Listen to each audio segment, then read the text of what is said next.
Whoa, I didn't know. Oh, man. Hold on, chat. I thought you all were hearing me. There we go. There's the music.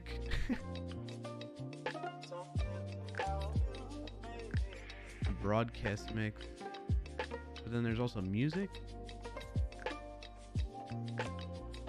What? Check one.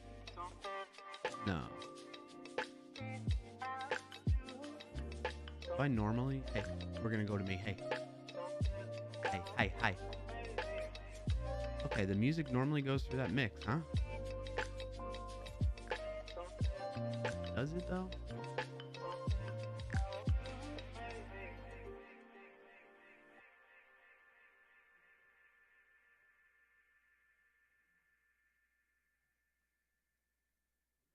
Weird. What's happening? Greetings. Yeah, no sound indeed. Thank you. It was the sound stream. I didn't realize that. My bad. Good call, though. Thank you for calling that out. Now you hear the farts, too, right? Did that go through?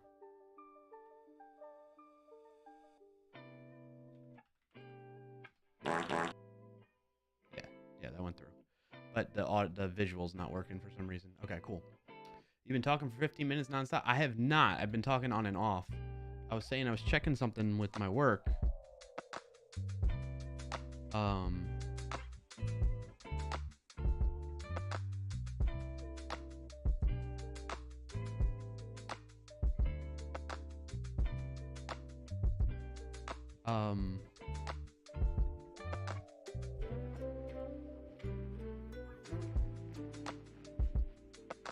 Anyway.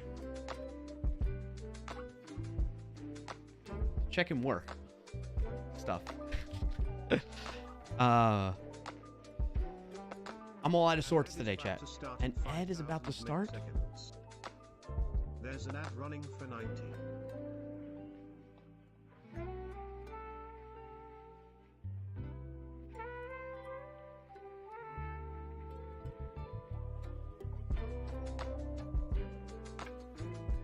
Okay. All right, we're off and running now. Whoops. Whoopsie daisy.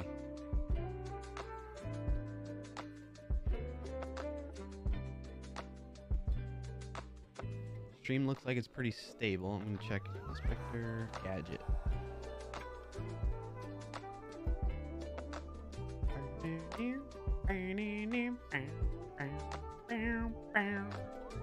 Yep, stable as can be. Good to see.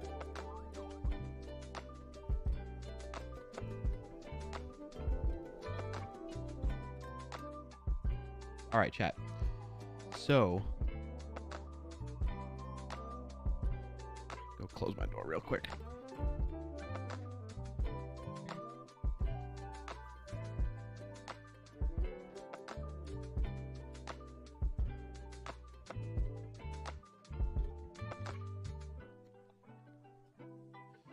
I don't remember if I had the music go through the main channel or this broadcast mix before, but whatever. All right, so do it. Yes. Just do it. Yesterday you said tomorrow, so just do it. Make your dreams come true. Nothing is impossible. All right, good to see you all. Happy Friday. We are not going to do the intro dance again. This is what I was saying before, but my audio wasn't coming through. We're not doing the intro dance because I over the last weekend I started redoing my office. I did a deep clean, like I ripped everything out of here, big dusting from top to bottom, although I missed the fan blades, so that's a big L on my part for missing that. I need to clean that somehow without dude, Chris, you're catching the stream. Nice, man. I'm glad to see you. Appreciate you being here. Love seeing all your streams. We got the notifications go through on our community channel, so that's how I usually follow along with what you're up to if I don't tune in myself. So awesome to see, man. Thanks for joining in. So yeah, I'm all out of sorts a little bit because my setup is not the way it was. Because I'm redoing my office. Like, not redoing it, I'm moving it around. I do want to show you one thing if I can get a camera set up. Maybe I'll use one of my old iPhones like I normally do for an extra camera. Above me. So my desk used to be, let me just show you. Why did the music just stop? Turn the music down a little bit though. Yeah, no, music's supposed to go through. Oh, that's why. I know why. Hold on. All my audio settings got changed because I disconnected everything from my PC, dusted out my PC, and then replugged everything back in, but not in the same ports. You know, like my audio interface is not plugged into the same USB port, and that's what I get. So I'm all kinds of out of sorts here. So just bear with me, chat. It's gonna be one of those days, but likely by next stream we'll be back to our usual routine. How do I audio quality output device is gonna be music. There we go. Thank you for the 21 long months of subscribing, Lucio Codes. Luke, my man. All right, the music is not coming through here yet, so let's fix that. Boom. All right, now it's on its own channel. Okay, cool. Sorted that out. Luke, thank you so much for the 21 months. Appreciate you, brother. A heckin' long time. Thank you for that support. Chris says, oh, nice. Thanks. Glad to hear that. Dude, I've been following also, Chris. Well, one, let's do, you all probably know Chris Griffin already, but do shout out nonetheless. Shout out command? Oh. Shout out? Oh, you got to do it like that. You can't do a shorthand, really? Twitch. There it goes. Okay. Chris, also, I want to give you a huge props for your YouTube channel, too. I've been subscribing. And your last video on picking projects, right? Is what it was about? Check that out. I liked it. I enjoyed it. Keep it up, man. Keep doing your thing. Loving it. What else is happening in chat? Thank you for the 25 long months of subscribing. Mary Joe! What's got to jump on clarkio stream? Been a bit. Mary Joe, thank you so much for the 25 months. Resubscribed. Win of the week, got to jump on clarkio stream. Been a bit. I appreciate you being here whenever you can, Mary Joe. No worries about that. Good to see you. And thank you for sharing your win of the week. Speaking of that, that's a good reminder. Thank you, Mary Jo. As many of you know that are frequent flyers here of the stream, at the beginning of the stream, we do a little just chatting, and we do our wins of the week. Has entered the station and is at level 1. Oh. Thank you for the 10 long months of subscribing, Griffin. I had to resub. Was feeling left out and now choo-choo. Damn, thanks, Chris. Appreciate the 10 months resub. Appreciate it, buddy. Choo-choo, all right. For sure. So yeah, let's get the wins of the week going. My win is just seeing you all here right now. Appreciate the love and like just coming in hot with all the support right off the beginning of the stream like this, even though I'm all out of sorts today. So thank you for being here. Thank you for the support. Just hanging out. If you're going to lurk, I appreciate the lurk. If you're going to chat, thanks for hanging out and chatting with me and keeping the conversation going. And yeah, my goals for these streams, if you're new here, it's two things. You laugh a little, whether it's like rolling on the floor laughing or just like a little chuckle at my stupidity and whatever, my silliness, or just something funny happens in general. And then two, you learn something new, usually around technology and programming. So that's what's up. That's the goal for every stream. clarkio.sort fixed. Thanks. You sorted me out. Thanks, Mary Jo. All we needed was a little script like that. So yes, let's get the wins of the week going. If you don't know what wins of the week is, exclamation point WOTW in the chats. In addition to that, why do we do wins of the week? Exclamation point wins. The Wizard of Stoke over on TikTok. It just randomly came into my feed. This gentleman, shout out to him, for sharing a new word, a German word that I wasn't aware of prior to seeing that TikTok. Freudenfreude, which is the practice of basking in the joy of others, basically. And that's what we do. That's what we've been doing with Wins of the Week, just under a different name, essentially. So there you go. Check out that link there, the TikTok link in the chat if you haven't done so already. TypeScript Tea Time, I see you sharing that Win of the Week. We'll get started on that in just a moment. No dance today, Rugmat, but the notification said get in here before you miss the dance. I know. I need to update the... Well, no, that notification is going to be accurate again, most likely next week. Okay. What else did I miss in chat? Music is working too. Thank you, TypeScript Tea Time. Nafron, it's interactive stream. You have to make the sound yourself. Yeah. Boots and cats and boots and cats and boots and cats and chicka chicka bow bow. Sound good? It's funny to watch the clip of Shia LaBeouf arguing with himself. Yeah. Disappearing into Counter-Strike was good to see you. All right, Luke. Enjoy. You're playing Counter-Strike 2 already? You got access? I've been checking. I haven't checked in a while if I got access. What have I been playing? I used to play Apex a lot religiously. I jumped back into Warzone with the latest update, the Season 3 update, and I've been just trying to level up some of the guns there to get all the attachments and stuff. I dabble in Rocket League every now and then, still. And then my one buddy from college, whenever we can connect, he used to live nearby because we were in college, and then when we graduated, he still lived nearby kind of thing. He was working here, but then he got a job out in California and moved out there. And so I don't get to see him that much, but the one game that we used to play a lot was Halo when we were in college. And so every now and then he'll hit me up, or I'll try to get him and be like, hey, you want to play some Halo? So I've been playing a little bit of that here and there with him. And those are the games I kind of play right now. So that's that. Wins of the week. So my wins. My parents have been here all week. It's been fantastic having them, and just making memories with the grandkids, my kids, their grandkids, and I don't have grandkids, just to be clear. Although I wouldn't be ashamed if I did. Well, I guess at this age definitely. But if I had older kids, then I wouldn't be. Closing connection to Tau. Why? My internet's still up. It's very weird. I'll restart the bot maybe.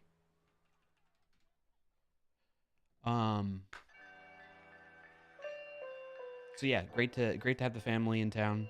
My sister should be in town for a work-related thing in the next couple of weeks too, so it's gonna be nice to see her coming up soon.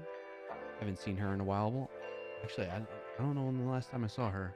I think it was last year, like summer of last year, I think. Yeah. Holy shit, a hype train just ended at 94% through level 1, and had one crazy people participating. Nice. Well, thanks everybody for that hype train, and thank you to Brian, text-to-speech bot, for telling me that. It's super helpful having those audio cues like that. If you don't know, I'm using StreamerBot and Twitch Speaker, or no, it's called Twitch Speaker or SpeakerBot. Essentially, is the other app made by the same people that make the StreamerBot. So thank you for the 47 long months of subscribing, bald bearded builder. Triple B with the 47 resub. Thank you, brother. Good to see you. We'll wait for that who the hell cares sound and animation to come up. But good to see you. Thank you, buddy. That's a heckin' long time. Almost 4 years now. Been streaming for 5, just over 5. I've had the sub button since February 2018. Crazy how time flies. All right, so yes, a couple things I want to talk about. I shared a little bit of my wins. The downside, well, it's kind of a win, but we had layoffs at work again. I don't know if anybody saw the announcement from my company, and fortunately I survived the layoffs, so I'm grateful for that. And also like a little bit guilty for the people that got let go, kind of thing. Just crazy times, man. And I just feel like at any moment in time, things can be swept out from underneath you. So just mentally preparing for that. I think our team, DevRel, is in a good position to where we're, I feel confident in my immediate leadership that they're positioning our team to be valuable and not on the chopping block. But I mean, at the end of the day, that could just, you could do everything you possibly can to try and avoid that as a team, and it could just happen. So fortunately this round we were not impacted by it, but it's a stark reminder that, I mean, we just had layoffs we had layoffs in a small one in July of last year. Okay, then we had another bigger one which was just a little bit bigger than this most recent one back in like October of last year. So it's like it feels like every 3 to 6 months this is happening. So that was a pretty scary thing to go through yesterday. But you know, happy to be here. Rambling Geek, is it just me or is clarkio a little quiet? Am I a little quiet? I could turn myself up. Actually, no, my mic's all the way up. I could turn myself up via my interface, audio interface. Let me know. Anybody else feel that way, that Rambling Geek? Thank you. I appreciate the feedback nonetheless, Rambling Geek. Triple B, can't believe it's been nearly 4 years. Wow, I remember when you had more hair on your butt than on your face. What do you know about my butt, Triple B? We've only met in person, what, once before? My butt was not involved in any visibility or exposure. So, as I've gotten older, I've grown more hair on my butt, I'll tell you that much. So, I was here for that butt stream a few years back.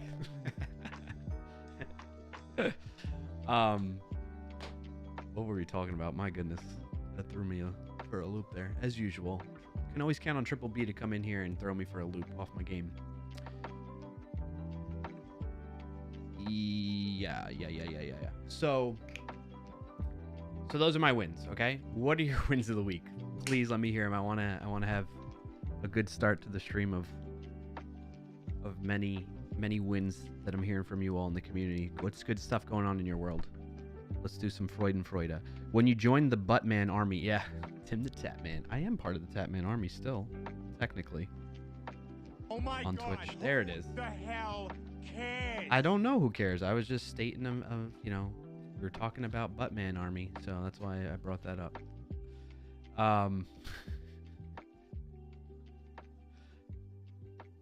goodness.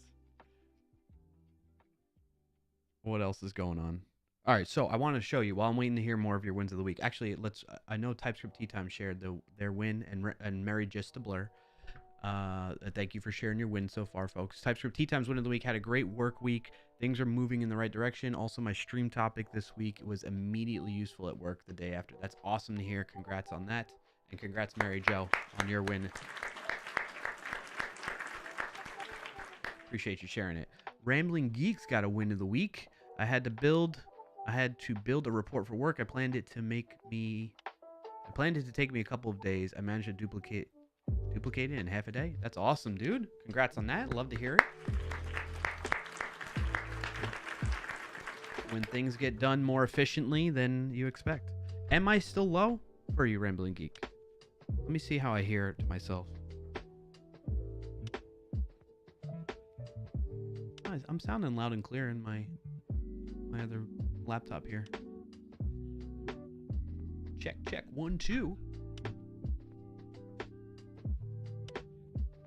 Even when I'm far away, it's a bit better. Okay. All right.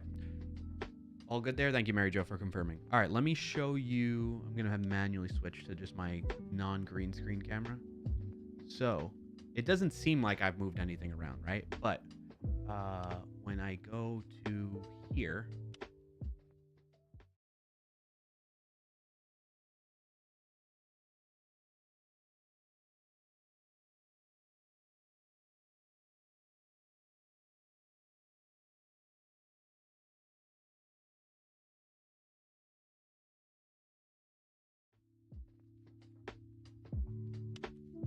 you can't I don't have my mic hooked up to that scene, that's why, because it's just a camera source kind of thing.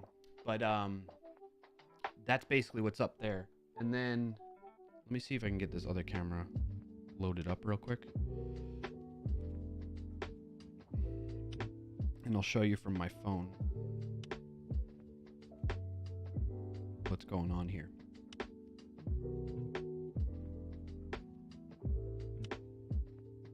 Message from Bold Bearded Builder. Win of the week. Past the kidney stone that I've been fighting since the 1st of January. Damn. Actually, turns out it was a marble. Who knows how they got in there? I mean, I honestly don't know what happened at that New Year's party. Nice. Awesome. All right, let me switch. This one. You can still hear me? Yeah, okay. All right. So, what I really want to show you here is I used to have like all Legos on my desk up here from all the Legos I built with my daughter. And with my father's help, and this is my stream deck, you can see all the scene changes I got here. Well, one, this is the setup now.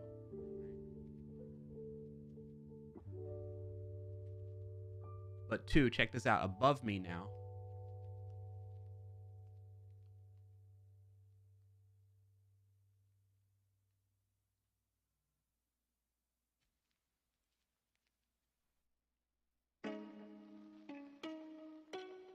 Oh, the camera froze. Why? Oh, there we go. Come on, camera. Don't mind the blue tape.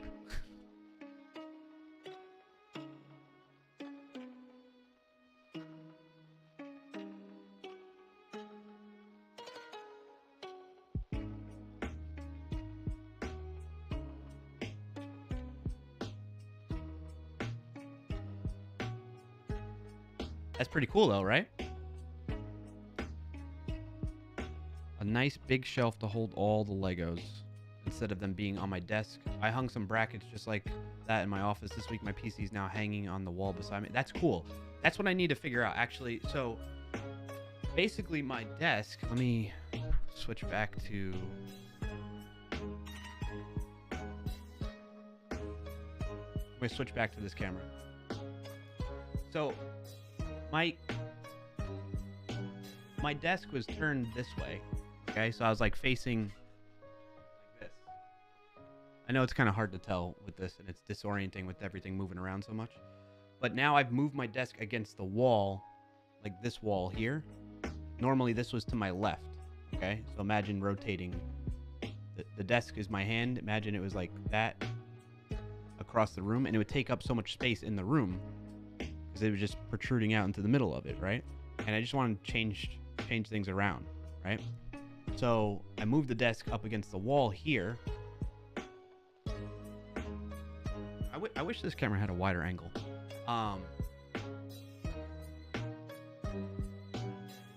It's like it's zoomed in, but like I'm not that close. Shaky cam. Anyway.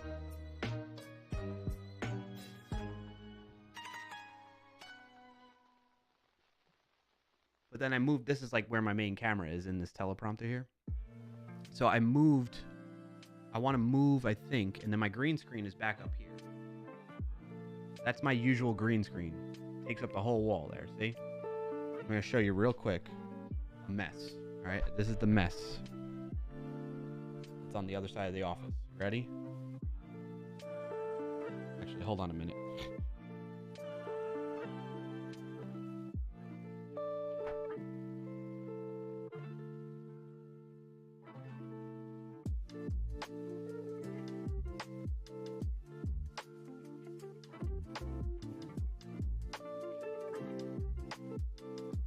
Okay. All right, ready? I need a corner room cam. Yeah. All right, so again, this is the wall that used to be behind me in my green screen. And everything's essentially thrown against this wall right now.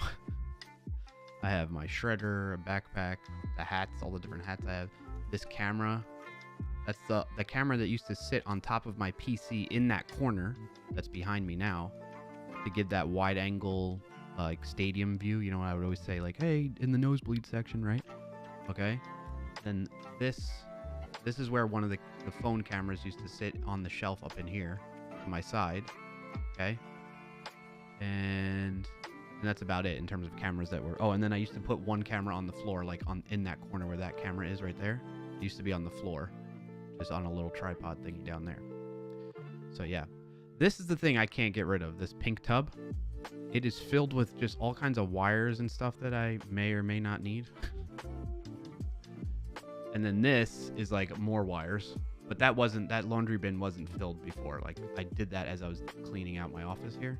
And a lot of that stuff used to be up on these shelves and whatnot in that bookshelf there. So, yes. And then I have this filing cabinet. And that's where my PC sits on top of.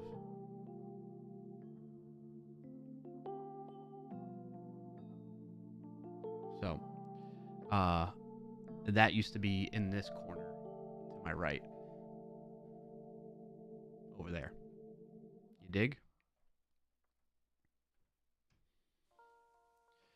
So, that's the state of my office right now. And that is why I'm not doing the dance at the beginning right now.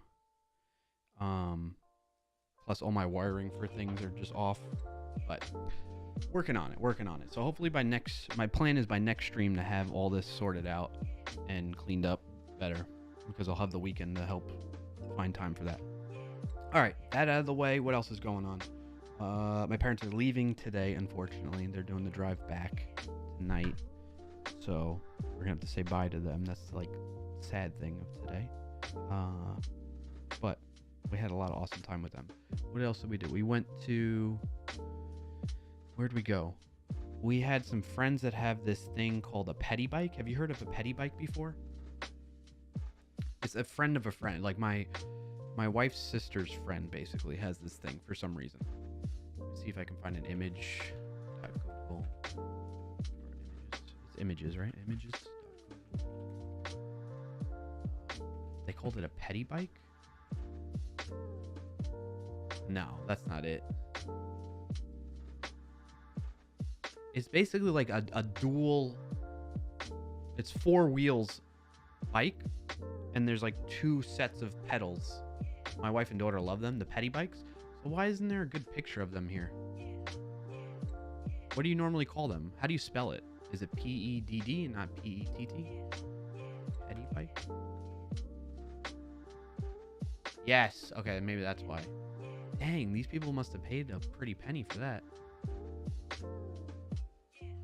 Okay, so it's kind of like this image. I just want to see the image. It's like trying to... I'm not shopping. I'm looking for images.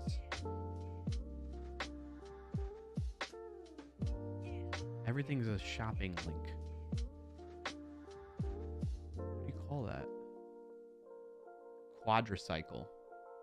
Okay, maybe if I just... Quadricycle bike. No. Yeah, like this one.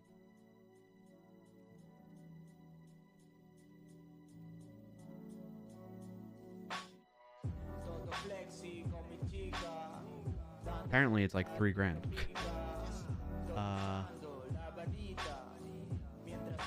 This. So we put the kids on the front. There's that little seat there, like in front of the steering wheel. And then we were pedaling the back. And the back pedals too. Anyway, that was a lot of fun. It made for a lot of laughs because my thighs were like burning trying to pedal everybody. But we had a lot of fun with that. And it was kind of raining when we did it too, so it made it even more like just a funny situation. So yeah, quadricycle. Never knew the name of them before, but yeah, that's what's up. We had some fun doing that. Never seen that, but looks really fun. Yeah, it's a lot of fun. We went around like a little downtown area with it, and it was very cool. Who's at my door? My parents. So we did that with the kids, got ice cream. We've had lots of ice cream. We've ate out a lot. And, but it's been a lot of fun. The kids played hooky on Wednesday, didn't go to school on Wednesday. And my wife and my mom took them to Peppa Pig theme park or something like that, which is really cool. So they had a lot of fun doing that. And it wasn't too busy because it was the middle of the week. So lots of good stuff for the kids. Lots of good memories from this past week. So those are my wins. Nate and my wife are touring a Blue Bell factory today. That sounds awesome. I've seen the Ben and Jerry's one up in Vermont before. That's pretty cool. I'm curious how the Bluebell one is. I love Bluebell. Bluebell makes the best ice cream. That would be cool at parks. Yep. The bikes, yeah. Or you're thinking of a cookie, a petabyte. Like when you nibble someone's toes. No. No. I meant bike. Yeah. Remley Geek says, I build the ISS with my son Legos. Have you seen Light My Bricks? Need a corner room cam. I haven't seen that. I have not seen that. And then Triple B, in regards to you hooking up your PC to the wall on a shelf, I'd love to see what you did there and how you rigged it up. Because that's partly why I keep mine on a filing cabinet, so that I can sit and stand a bit. And it's not on my desk, because the desk gets like super wobbly when I have more, like a heavier object like that on it. So that's what's up.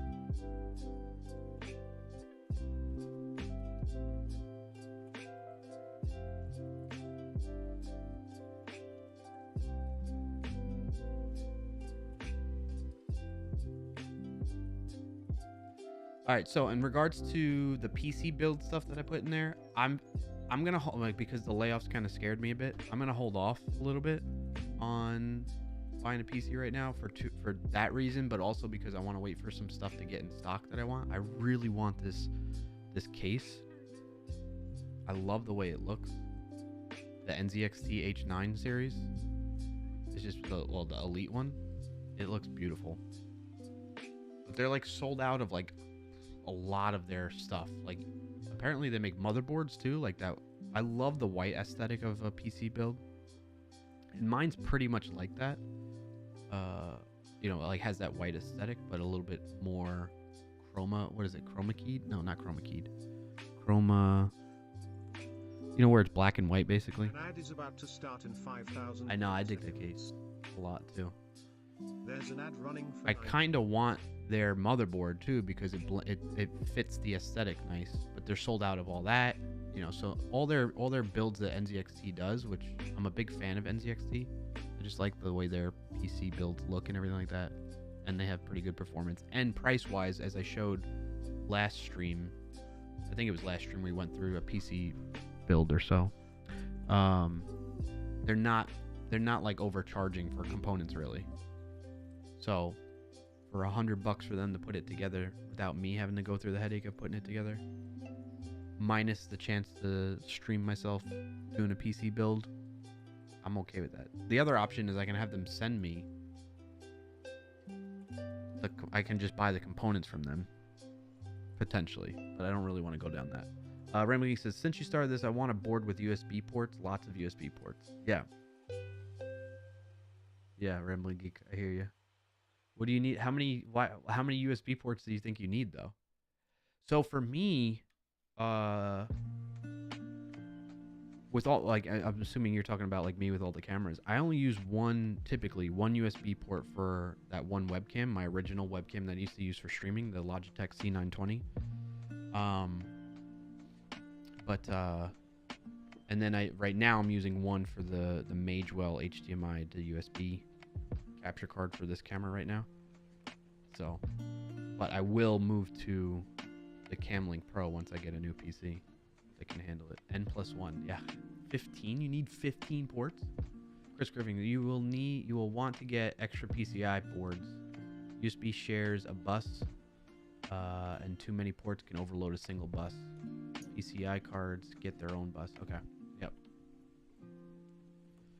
Which is something I thought I was running into. Where's that card? Hold on, let me get it.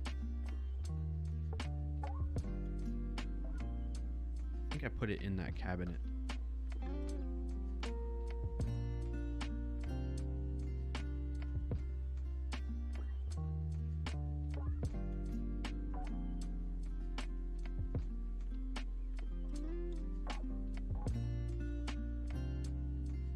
So Chris, maybe you can talk to this. So I originally had this plugged into this PC. This is a Camlink Pro with the 4 HDMI ports in it, because I have 1, to 3 cameras. So basically, 3 cameras that can capture from HDMI that I wanted to switch to this. So that's why I got this, so I can integrate those basically 2 extra cameras in addition to the 2 from my my old phones, and a USB camera. I go crazy with the cameras. And what I was reading is that I was having issues with the stream being stable because my CPU and GPU would just cause either OBS to crash or just the cameras would be flickering that had the input on this. And I think it's something related to what you were just talking about in terms of the buses and like the bandwidth that each bus, that the motherboard can handle based on the PCIe ports. Again, I'm kind of just, I'm speaking unintelligibly about it, is the best way maybe to put it. But in any case, taking this out, my PC's kind of stabilized a little bit, in addition to some other things that I tweaked in my OBS settings. Like, instead of hardware acceleration or encoding for a lot of my stuff, I just let it lean on the CPU for that. That has helped stabilize things for me. Yeah, I'm not sure I trust Elgato to provide enough power to that board for 4 full ports, especially if they are 4K. Yeah. Well, I usually, like, the cameras I have can export out of HDMI 4K at 30 frames per second, but I usually don't go that high. I usually just go 1080p 30 because I don't need 4K 60 for a live stream, you know. So anyway, the plan is to get a new PC at some point. I was planning on doing it sooner than later, but like I said, I kind of want to be a little cautious with the money right now on spending that and wait for things to get into stock that I want to get, because I might as well, like, if I'm going to build a new PC, I'm going to get what I want. I'm not going to just rush into it, especially since things are stable now. If things weren't stable and I was a little bit more pressed to like be able to keep streaming and doing work on this PC without issues, then I probably would rush it a bit more, but I'm not going to rush it right now since we're stable. Chris says 4K is heavy. 1080 should have been parallelizable. You may have had power supply issues. Do you know how big the PSU? Yeah, my PSU is 650. No, 600. It's a 600 watt. I do have a. Let me get into. I have my build in PC Part Picker, like my current build. I don't know if I'm logged in. Do I have a login for this? No. I know I have a link shared, I think, in my Discord. Hey, Yanni.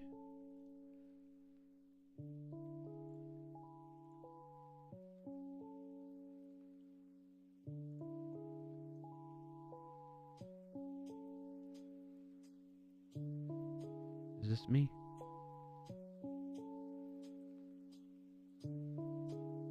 Yeah, this is me. There's only one difference, is that my graphics card is not this graphics card. All right, let me share my screen.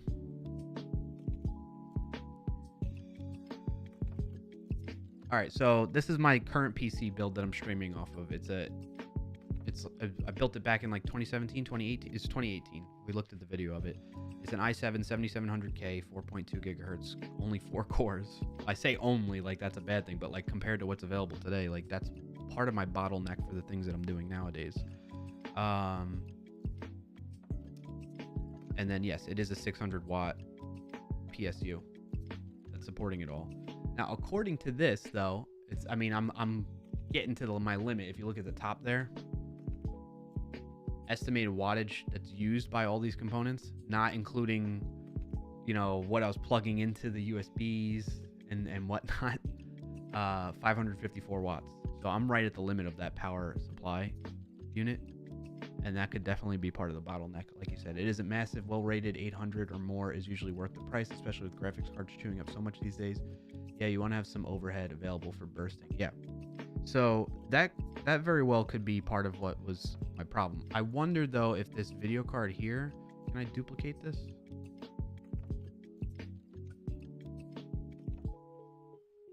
If I go edit this part list, because I don't have a 3080. I have a 2070 Super. So this eats up, like, the 3000 series RTX graphics cards eats up way more wattage, I believe, than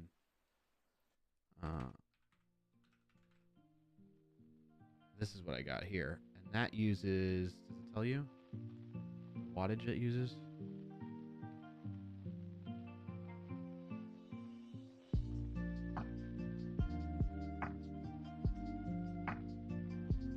It doesn't have any details.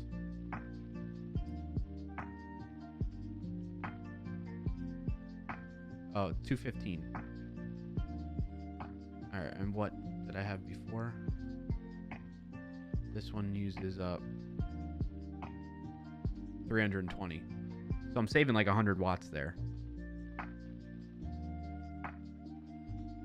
So instead of 554, it's probably 454. Let's say that. So that gives me a lot more headroom, knowing that I'm not using this actual. Well, I don't know why I have this in here. I guess I put this in here. I wanted to see if I could support a 3080 if I just upgraded my graphics card. But I don't think that, like, to me, my biggest bottleneck is my CPU for a lot of what I'm doing. Almost got those Mevo cameras.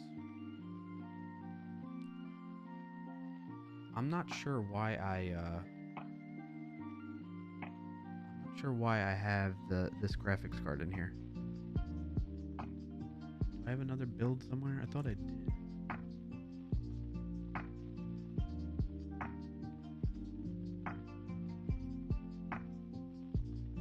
This might be it. Hold on.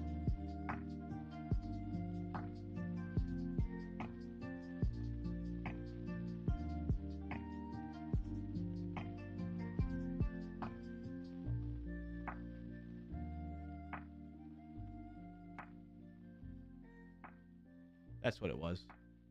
All right, I have an older or another link I found. This is it. How does it compare?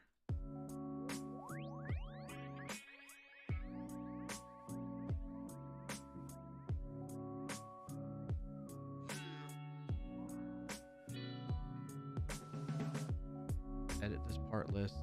Add the keyboards. 4K 84. Royal.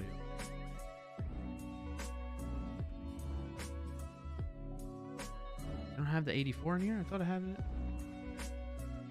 Oh. Alright, I guess I'll just do that.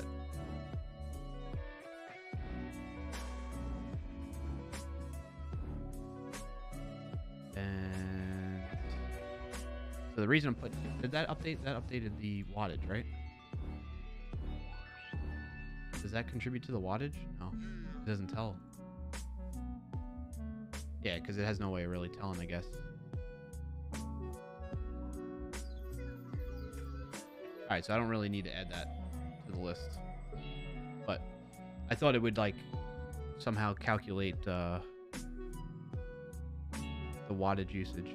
Because it definitely contributes to it. It's plugged into the USB hub on the PC, you know? In any case, case accessories and case fans. Do I have any? I didn't add any additional fans. There's just built-in fans into this.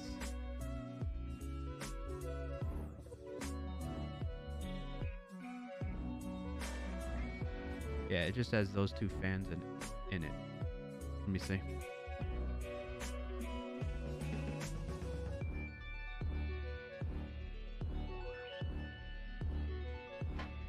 Yeah, it's just the case fan. It's just the case fans. The fans that came with the case. And I don't know if they calculate that into the overall wattage being used too. Excuse me.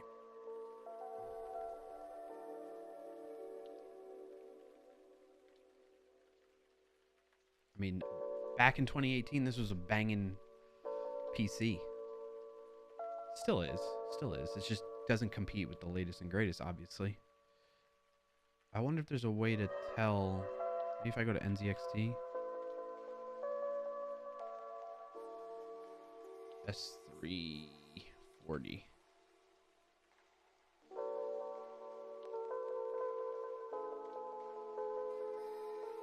They don't even have it on there anymore. NZXT S340 case fans wattage.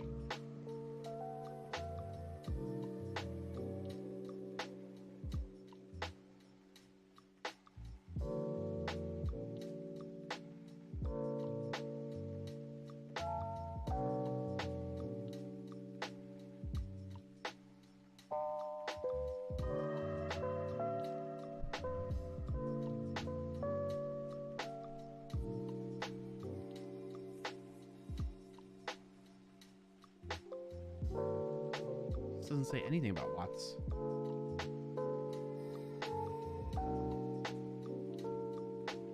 Make sure it has that included in there.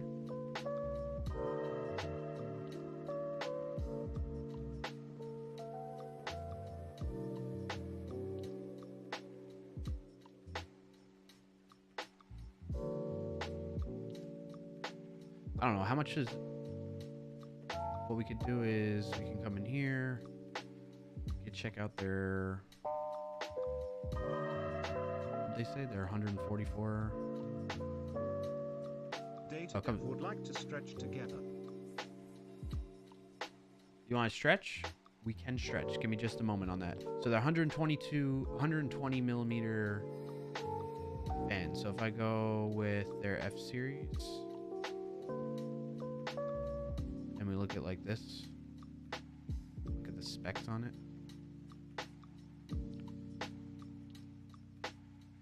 Say wattage. 1.56 watts. Ooh, excuse me, sneezed. So 1.6 watts. So you do that times, you know, I mean, that's minimal. And it's minimal, but it adds to the overall wattage usage. So yeah, I'm pushing the limits, but I have a little bit more headroom than we thought. What's up, JT? Thank you, Data Dev. All right, let's stretch real quick. I don't know if I'll be able to stretch in this setup right now, but let's try. All right, arms out. Everyone shout out to Data Dev for redeeming stretch. Do this stretch along with me if you'd like. It'll feel good, or it might hurt a little bit. You can put your arms out across parallel to the floor. You can do the sitting or standing.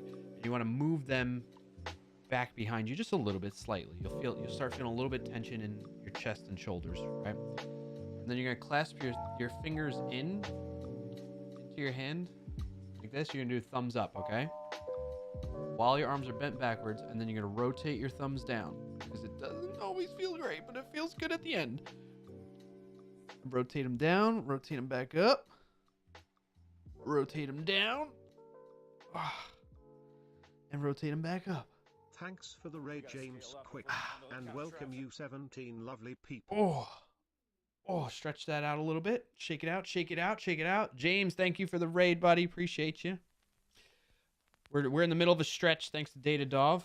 Work those lats. Yes, Nikki T. Good to see you, buddy. Thanks. Welcome in.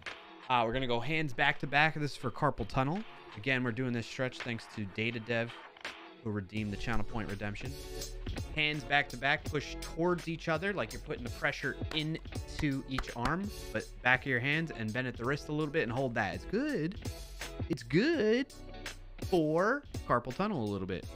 So I heard. I learned this from a former colleague of mine, Allison Krug. Shout out to her. Both of those stretches are good things to do for folks that sit a lot. There you go. Shake it out. Shake it out. The Cyan God. Good to see you. Hey, yo, James Gang coming through right after a word of our sponsors. I mean, you shouldn't be hit with ads right away because I set up the ads to be... Because you can't turn off ads on Twitch, right? But I set them up so that you don't get hit with the pre-roll. I don't like that. The pre-roll ads. Because, like, I go to tune into a stream and I want to see what they're doing before I decide if I want to stick around or, you know, if it's of interest to me right now. And then you get hit with ads and you got to wait like another, depending on the channel sometimes or how the ads are set up, you got to wait like a good 2 minutes or something. And I don't like that. But then at the same time, I could be in the middle of my stream and maybe talking about something, and then people get hit with ads, and I don't like that either. But at least I get the announcement that an ad is starting, thanks to my TTS bot. So, by the way, hi Clark and chat. Good to see you, Cyan God. Thank you for being here. Oh no, I didn't watch ads. It's just an inside joke from James' stream. Oh, okay, I got you. Nikki T, I finally joined the Live Coders gang. Nice, congrats on that. Oh, that went through twice. And you're feeling pretty good about it? I'm glad to have you part of the team. Glad to hear that.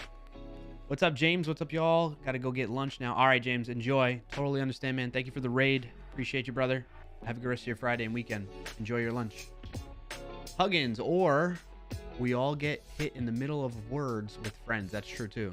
Yes, we do, James. We got to catch up, man. I've been following along with you, though. Liking the videos on YouTube, you know, helping support that algorithm. Commenting when I have something to comment. That kind of thing. And we have announcements when you go live in our Discord channel. We have a community channel as well. Oh, James, I meant to tell you. I saw that you all do wins of the week. I love that, and I'm glad to see that that's spreading around more too, man. Speaking of that, you should show your community next time too. One of the reasons why it's really good to do wins of the week like that is because of what this guy talks about, Wizard of Stoke, Freud and Freuda. That he came through my feed. I'm gonna share my screen. I just learned about this made-up word for this very real concept that I want to share with you. It came through my feed, and I was like, "This is what we've been doing for years with wins of the week on stream," you know. Because it can bring And it like greatly articulates with it's a word that helps encompass that whole reason why we do it. joy, positivity, and good vibes and high stoke into your life. Sun's coming up. The word is called Freudenfreude. Freuda. Freudenfreude. 3. The New York Times wrote this article about it. You can check that out. Thank you, Yanni. Freudenfreude means finding bliss in other people's joy. It means you're riding high with people who are riding high. It basically means you're becoming part of other people's joy. It's positive empathy. And when you do it, it feels good. It feels good! But we don't do it enough. Because a lot of times we're worried that if someone else is doing good, that it means we're doing bad, that they're successful.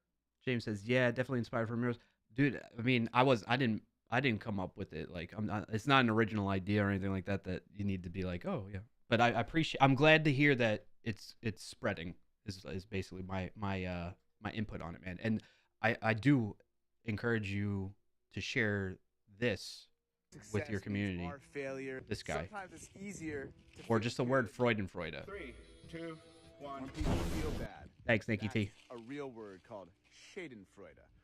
No, dude, you don't That's need to do that, James. I'm not saying that to. I'm saying it just to like recognize that I'm glad you all. Come on, we've been through this. I don't need credit. I'm good. I appreciate it though. I mean, it's very nice of you, and that's not why I'm bringing it up. I'm bringing it up because I'm glad to see it. But I also want to share this with you if you weren't aware of it already. when we're down. When Okay. you're down, it's hard to summon this You're just trolling me now, James. Come on. ability of finding joy in other people's joy. The more good you feel about people feeling good, the more good we all feel. So in that article, they All right, say James. Have a good one, you man. can work out your Freudenfreude like it's a muscle. You can get out there and you can do some drills. No squats, no pull-ups, but you can do some drills. Yep. Drill number 1. You got to show interest in other people's joy and their success. Ask them about it. Tell me about it, chat. Get stoked. Let's If get they're stoked. feeling good and you're feeling good about them feeling good, we're all going to feel good. Number 2, you got to look at other people's success as success and your success and feeling good about that success. Number 3, man, you got to share credit. When you do something good, tell everybody who helped you get there. Yeah, buddy. The more credit we share, the more people involved, the more good is a communal thing. The more joy is a communal thing. The more stoke is a communal thing. The fourth More thing stoke. researchers say you can work out for that Freudenfreude muscle Freude. is you got to be a fan of joy. I am a You gotta fan of ask people, joy. What's going good? You got to have conversations about who's doing well. Bring it out. And I'm going to Freudenfreude the fuck out of 2023. Yeah, I'm buddy. celebrating your wins, big and small. You too, chat. Get stoked. Let's get stoked. So there you go. So share that around. Learn, build, teach community. Make sure, we give Wizard of Stoke a lot of the views that he deserves for bringing that up. Win of the week sponsored by Clark. No. No. It's just good things. It's just good. I'm glad to see it. And James rating and being here reminded me that I saw that. All right. Sean in the Discord shared, my Discord shared a win. Sean's code worked the first try today. That's awesome. Congrats, Sean. Sean, eh? Okay. But thanks again. Welcome in everybody from James's stream. Appreciate you being here. Did I hear sponsored? No. No. Not sponsored. No. I don't stream for that. All right. So Rambling Geek pointed out that what'd you say? You were gonna spread the joy / love. Yes, Rambling Geek. But you also shared the link to this camera. You almost got these. What are these? They look cool. They're nice. Oh, I think I've seen these. $1,000, but it's 3-pack. It's like $300 each. Normally $400 on their own. What does this thing do that it's $400? Because like at this price point, it's almost. I mean, depending on what you need the cameras for what I'm doing with streaming, I don't need the. That's why I use like my old phones cameras for extra camera angles. And then I had other cameras already too. I just had no way of hooking them up, like a GoPro. So that's why I got the Camlink Pro device that I can't really use because my PC can barely handle it. So anyway, this does look cool. Works as a webcam with video conferencing platform, Zoom, You can instantly live stream to, like straight from that camera, you can just live stream to any of these platforms. That's pretty interesting.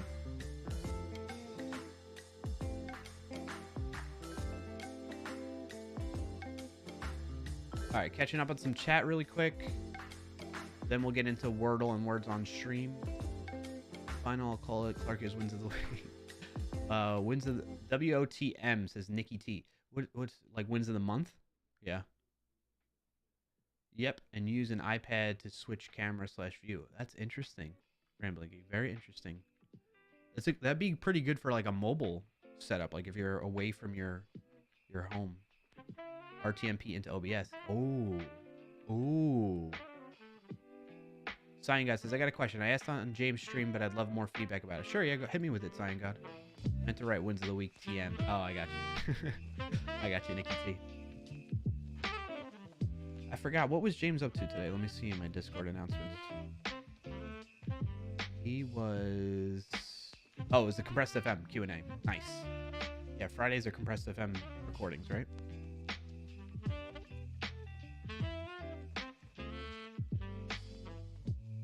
Oops. All right, Cyan God, hit us with the question, and then we'll catch up from there. We were talking about CPU utilization and wattage. This is what I want to build out. Other than what's the compatibility details? Warning, ASRoxy motherboard supports Intel that. If the motherboard is using an older BIOS, then that's fine, yeah. So this is kind of what I want to build out to. I don't need the 64 gigabytes of RAM.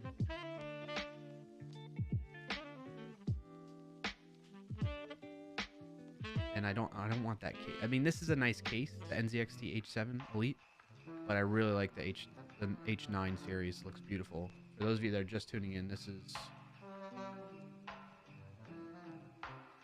what I'm talking about. Look at that thing. Isn't that beautiful? But they're all sold out of that case. So I'm holding on that because the parts are not in, and I'm holding on that because there were just layoffs at my company and I survived, and it was a scary one. All right, Cyan God says, can an Express API endpoint return a video for the client to download?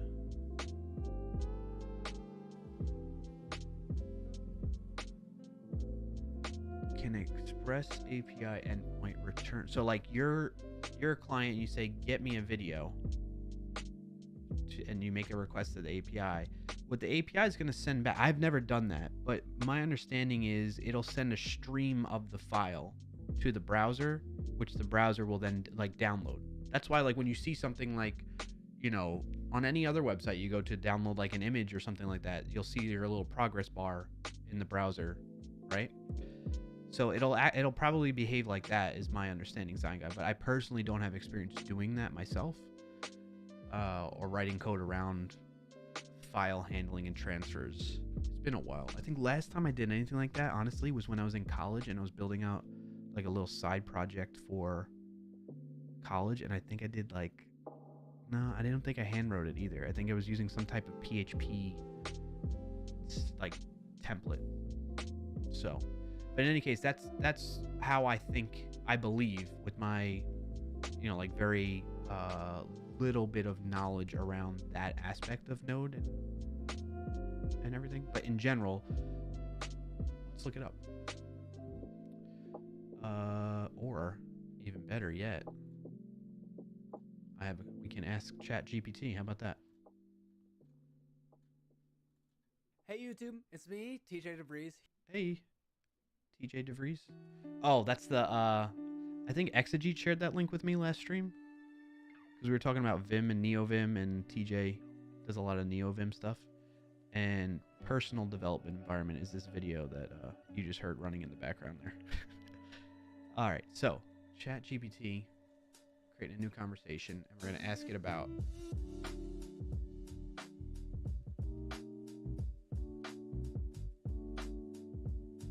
your question.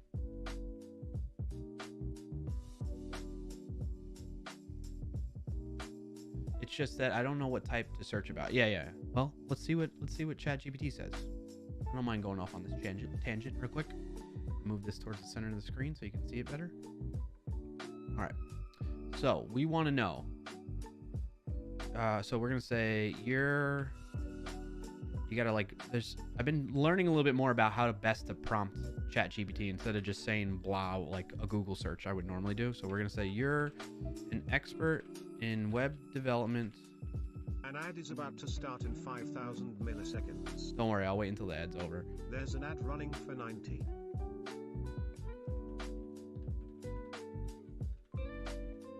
Message in the chat when the ad is over, but I'm going to do the prompt while the ad's going. You're an expert in web development using Node.js and JavaScript.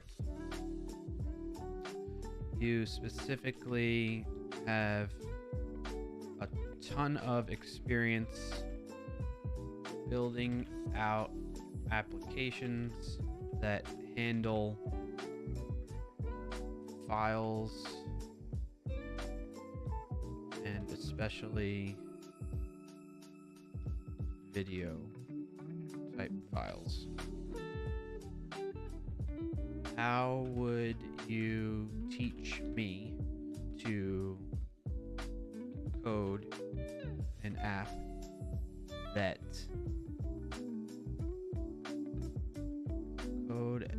code a node? How would you teach me to build a Node.js API that can send a video file to client browser to download it? Boom. Let's see what it says. Sure, I can help you build a Node.js API that can send a video file to the client browser to download it. All right, so you set up a new Node project. It's going to go through all the boilerplate. That's the boilerplate code right there. Set up a route that will send the video file to the client browser. To do this, you can use res.download. And there's the file. That's pretty easy.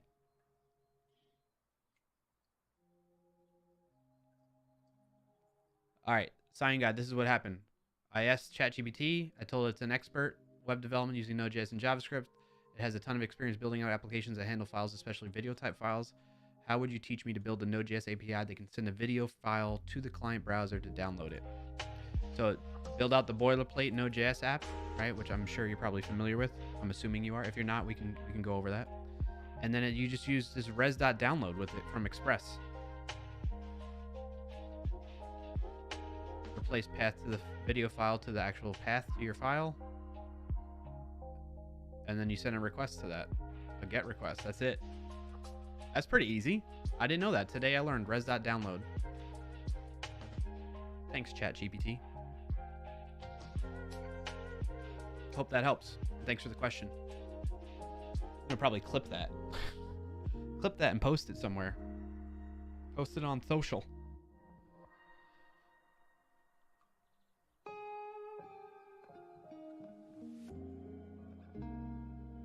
Boom. Just clipped it. All right. Yeah, no problem, Sign God. Happy to help.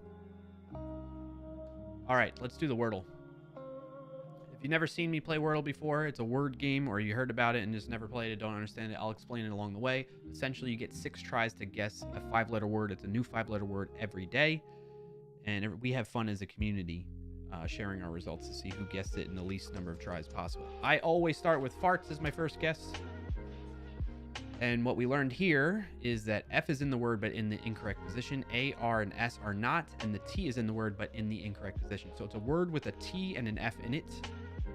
Let's keep rolling. Poof, hoot. All right, so maybe it's tough. Tuffy.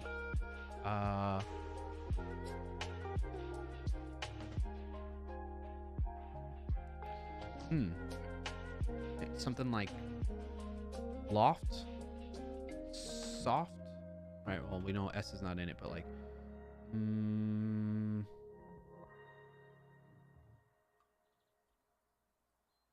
I'm guessing it ends in FT because I can't think of it. Like, if it doesn't start with an F, it probably does. I mean, it could start with a T, but then where's the F gonna go? Like Teflo? Could be something like that, but I don't know. I'm gonna try and end with FT. We're gonna say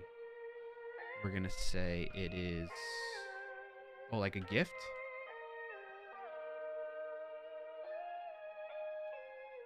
Swift. No. Dang, I can't do an S. Shift. Lift.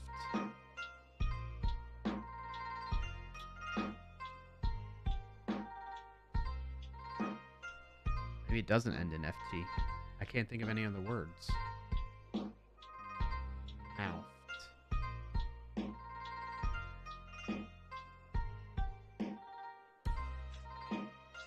Oh, it could be like something like FIT, like soffit.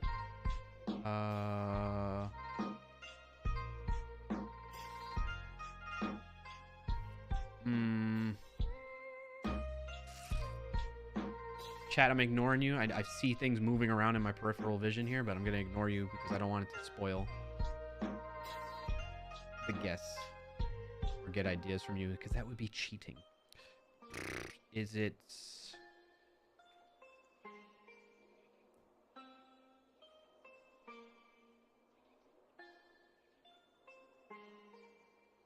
like whiffed?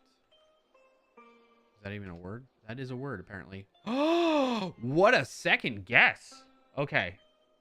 We know there's an H and an I in those positions now. That's why they're green. So it starts with a T. So it's thief. Thief. Thief. Boom. There we go. There we go. Now I'm going to share it in the Discord, yo. Speaking of the Discord, !Discord, or just go to clarkio.com/Discord. I'm dropping it in there right now. Got it in 3 out of 6. I beat Frackberg, who got it in 4 out of 6 today. Here's the link to the Discord directly in the chat, so you can just click instead of having to type. Bro is OP. What's up? J3, welcome in. Happy to have you here. Gotta hop off later. Appreciate you hanging out for the little bit and joining in on that raid there, Nikki T. Good to see you, buddy. See you around. Hi, JMO. Good to see you. JT, thank you for those. Yo, AJC. What's up, man? Happy Friday. Happy Friday. Huggins, you got it in 4 today. Nice. Okay. It's Wordle of Worlds. Yes, Yanni. Yes. Thank you so much. That was impressive. I know. It is impressive. ChatGPT is pretty impressive. All right. Play words on stream now.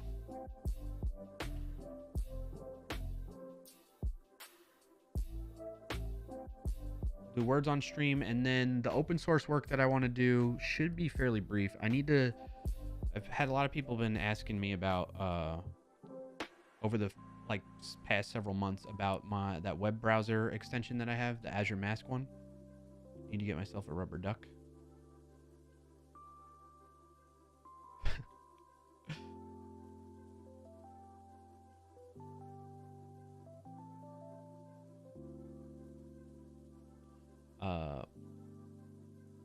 I don't like showing Amazon on stream because then I'm not am I signed in right now?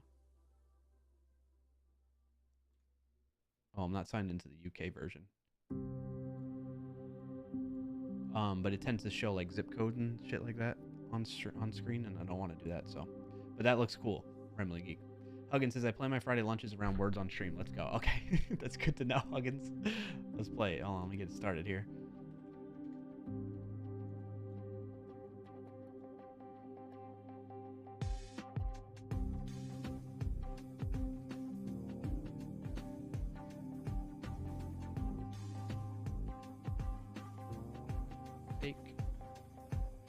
Hidden.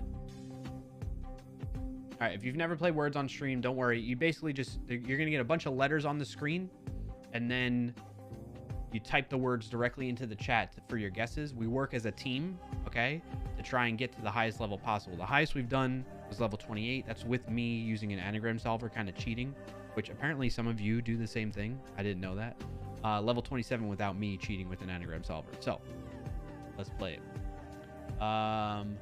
Stein God says, you know a fun game to play with people on stream, that Gardic one, the one you draw stuff? No, I don't think I've seen that one, maybe. That doesn't sound familiar, Stein God. This one you've never seen yet. This one's fun. Check it out.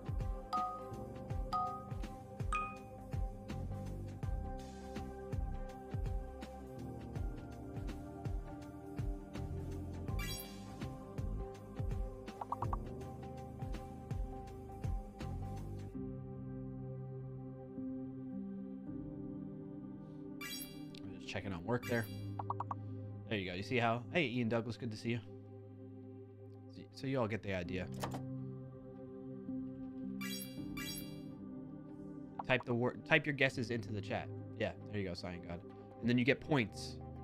So it's kind of a little bit of a competition on your own on the team together, like who's going to get the most points to help us get as far as we can. But really, the team effort is to see how high of a level we can get. And I think some people, like some other streamers, have gotten like really up there, like level 999 kind of thing.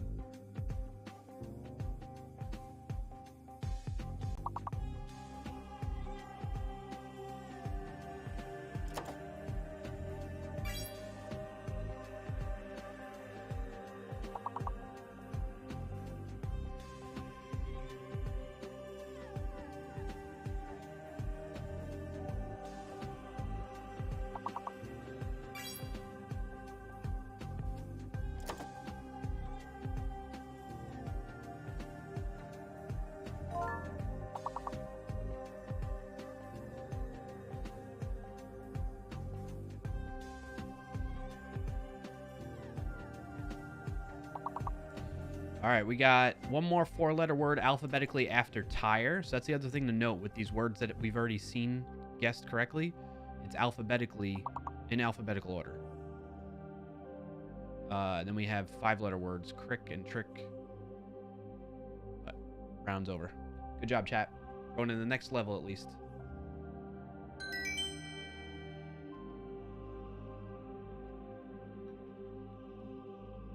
Nice try, J-Mo. That got stopped, though.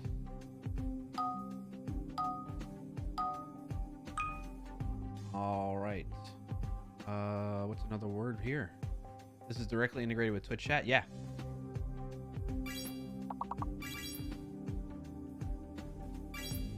Hires.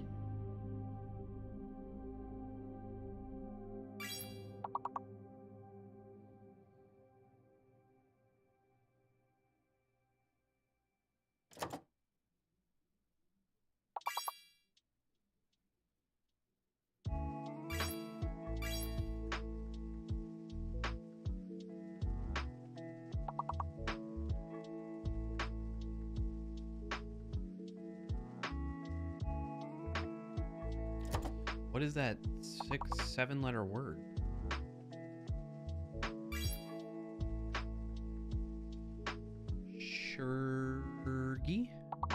Clarky.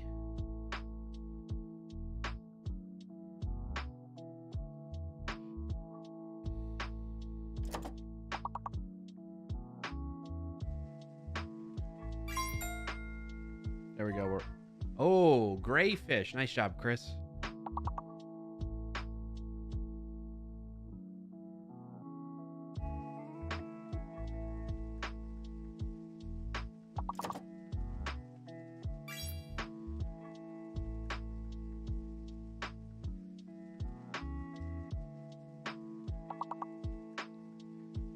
I just kind of make up things sometimes, like see if it's. Sometimes it works. It's the word resi, maybe. Reshi. Gishi. Gish.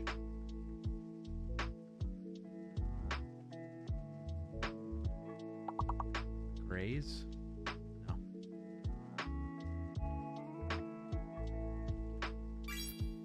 Riggs. Nice job, Huggins. All right, we should skip a level or two. All right, there we go. We're going to go to level 5 now. Level 5. Continue.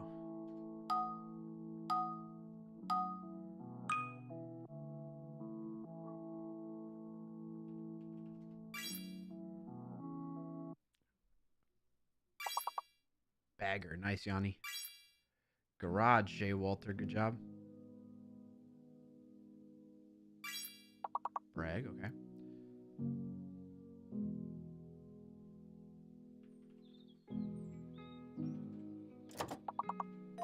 Garbage. Booyah. All right, alphabetically, 6-letter word after garage.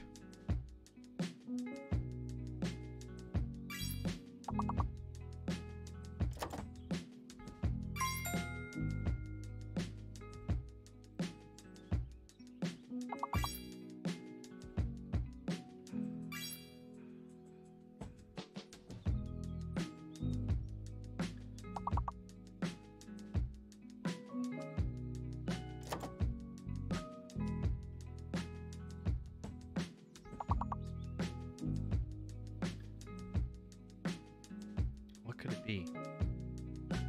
R A B A G E? Rabbage? What is that other 6-letter word? Alphabetically after G. Maybe it's G-R? Grab bag?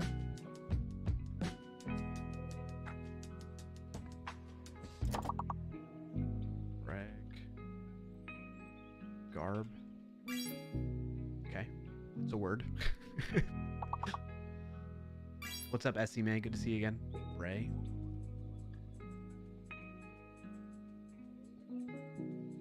Gear. Did we get gear? Okay, yeah. All right, skipping 2 levels again. Level 7. I think we're gonna start. I don't know. I'm just writing stuff at this point. Yeah, I mean, definitely do that. Definitely do. Like, even if you can't think of anything, just try to put letters together. All right, we have one of these letters is going to be fake now to throw us off and make it harder. Ring. Okay, wing.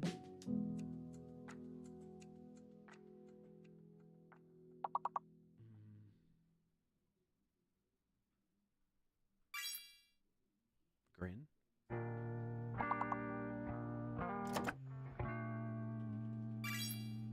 Grain. Nice job, Huggins.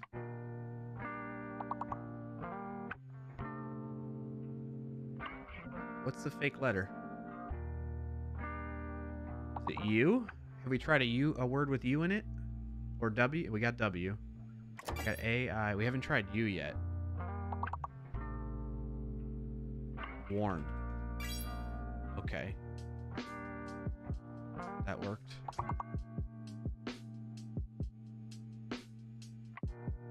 Rung. Warning.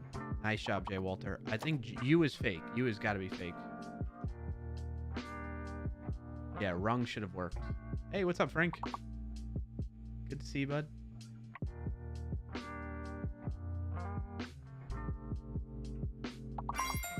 Wayne. Nice. All right, we reached our goal at least.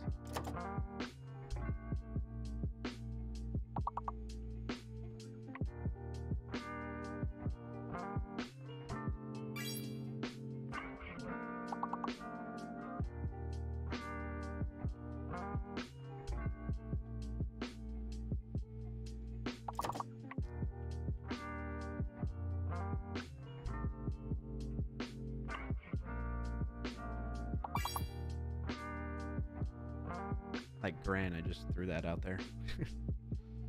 All right, we did pretty good. Oh, waning. Nice job, Jay Walter. Skipping 2 levels. We're pretty consistent with that this time, huh? All right, next round. Let's take stock of what we got so far. M. Huggins in the lead with 105. Myself, Yanni, Ian Douglas, Jay Walter, Cyan God, Chris, Essie May, and Frank.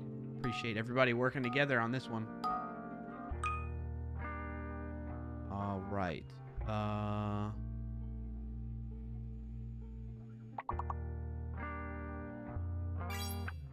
Males. Slam. Male. Mills. Okay.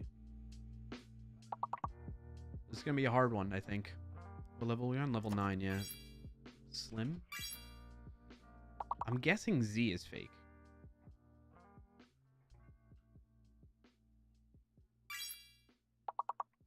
Alas.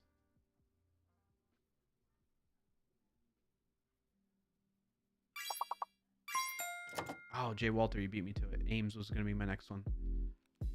Liam? Llamas. Nice. I'm pretty sure Z is fake. Slam. Nice.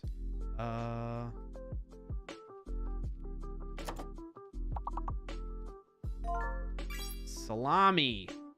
Jay Walter, you're coming in clutch with the big words. JMO, nice try on sale. Somebody guessed that already, though. All right, we got one more 4-letter word alphabetically between llama and male. So probably another...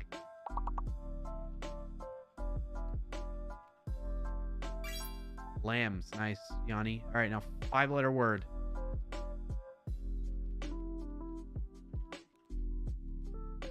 We got males already. Alphabetically before llamas. Alma.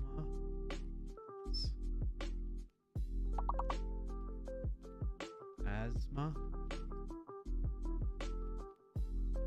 Alsma. Isles. Ales. Ah, we skipped 3 levels on that one. We had a rough start, but we made it through. Real strong on that. All right, off to the next round. Level 12, chat. Level 12. Here we go.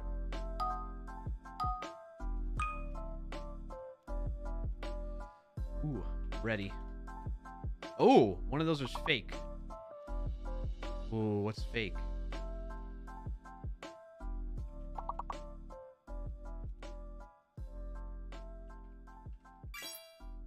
Okay, I think D. I think D is fake.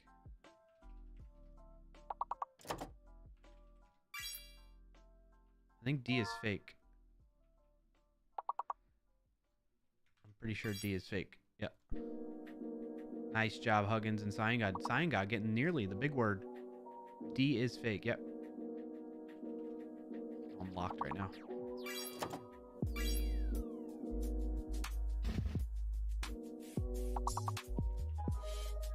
Leary?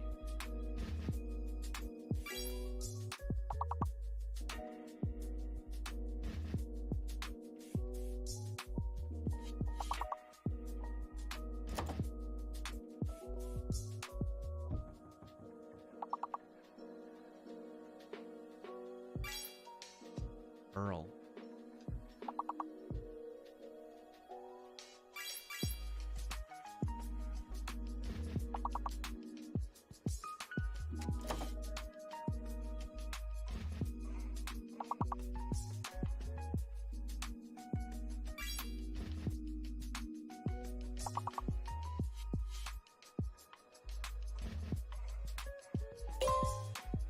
We need one more point, one more word.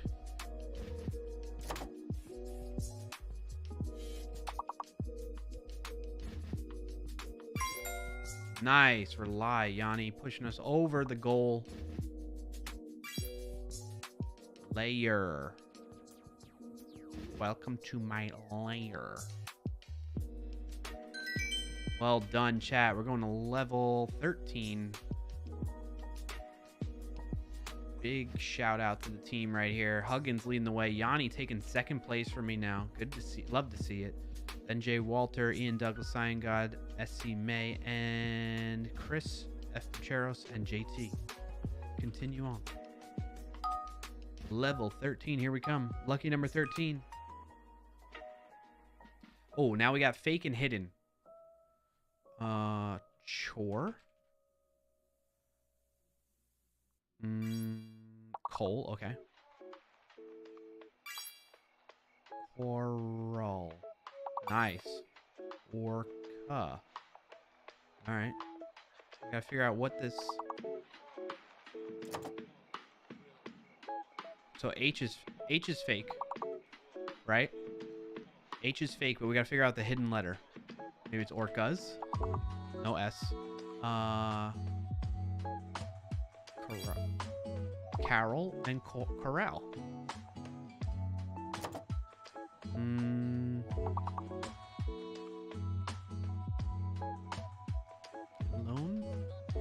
Load. Carl. Nice. Oral. All right, we're 5 points away. You all are doing great without even knowing the hidden letter. Cola. Oh, there's 2 L's. 2 L's. Collar. Frank. Quick with that one, huh?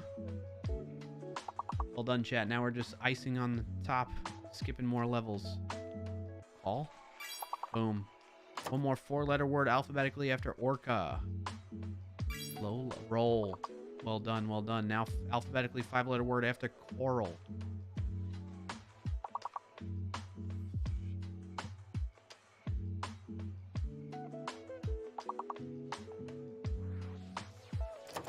Callow. Rolla. Local. Nice job, chat. We're skipping 3 levels. Level 16. Coming in hot. Make it happen, Captain. Win of the week. Your code worked the first try. Yes, I read that from the Discord earlier, Sean, but thank you for sharing here, too. Good to see you, buddy. Happy Friday. And thank you for sharing. We gave you a round of applause and everything. All right, we're still dealing with fake and hidden words. Ooh, wins. W-I-N-D-S. Fins? Oh, F is fake. F is fake. Oh, no, F is not fake, maybe. F may not be fake. Fines? Yeah, F is fake. F is fake. F is fake.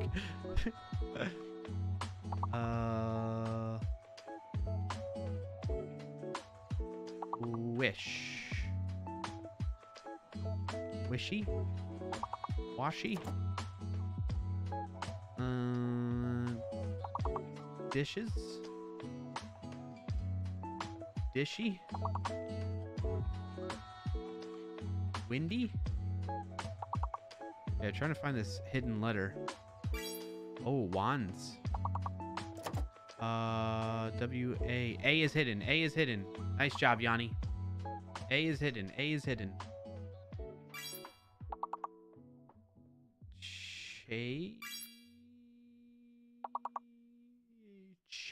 Chand? Hands? Yeah.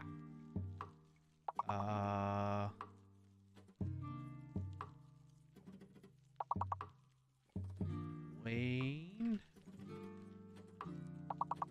Wayne's?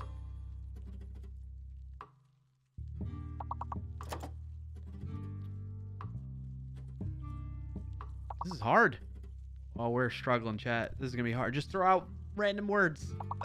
5-letter words or more. That's the thing that throws us off there, though. Hand wash. That's a good guess. Chains. SC May getting us a little bit more points at the end there. Wah, wah, wah. All right, chat. It's up to you. Do you want to play another round of it or jump into the open source stuff? What do you think? While I'm waiting to hear from you, let's call out folks that helped us get to level 16. That's a pretty good run considering how many people we got playing. Huggins, Yanni, myself, Jay Walter, May, Ian Douglas, Seeing God, Sign God, CM Griffin, Frank, and JT. Una mas, Huggins? All right, let's finish off your lunch good. All I needed was one person to say one more. All right, candy. It's like taking candy from a baby. Beat you to it, Sign. and Yanni. Yahoo! You know, I'm surprised you're not guessing this one thing.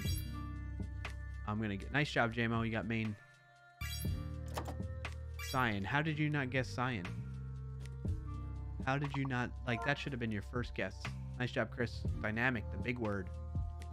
Cyan God didn't guess cyan. What's up with that? What's up with that? There you go. JMO, let's try with the dynamic guess. Manic, yep. We already beat the goal. Now we're just getting icing on top. Many? Or somebody already guessed many.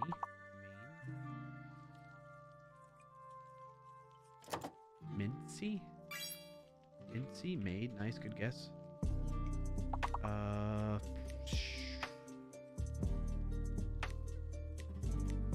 Cindy? What's about sign? I prefer Azure. Text-to-speech, why didn't that work? Try the other text-to-speech, it should work. Frank. I should disable that other one. Do that right now.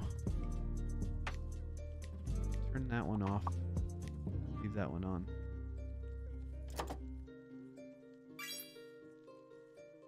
Okay, it should work now. All right.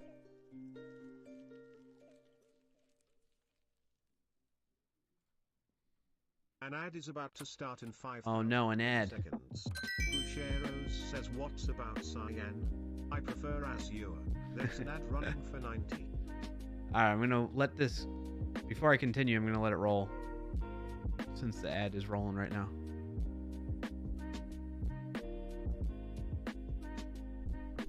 I'm gonna hydrate while we're waiting too.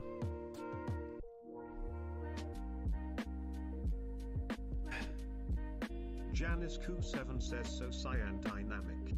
Mm-hmm.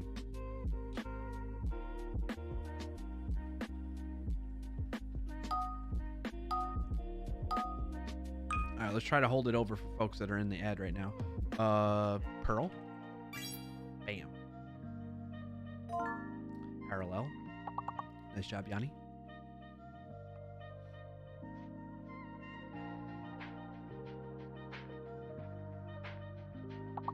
Alright, welcome back, Frank, from the ad. You didn't miss too much yet. The round, like, just started.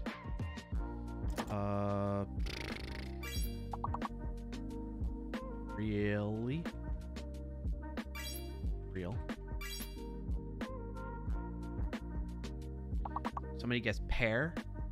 P-A-R-E and P-E-A-R. Lapel. Nice job, May. There's 3 L's. Rapal? Rapple? Pear? Reap? R-E-A-P?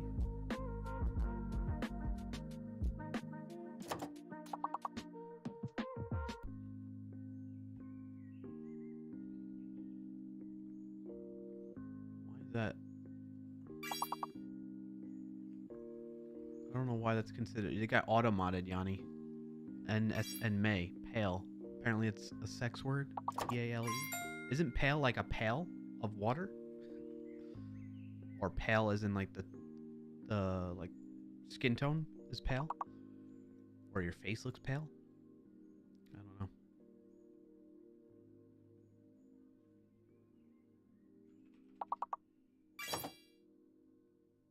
Somebody already guessed leap? L-E-A-P. Am I locked? What's going on here?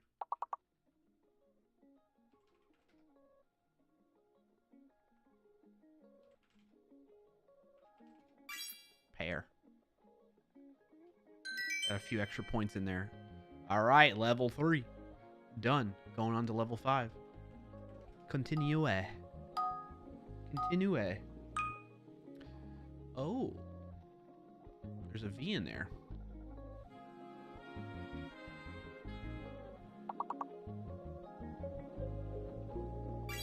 Vision.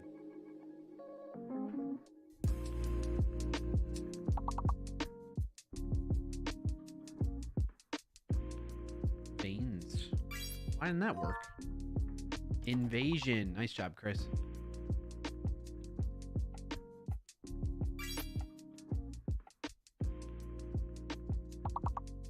Avion. Oven. Ovan. Vino. Vinos. Why wouldn't veins work? If vein worked. Vans. Nova. Nice.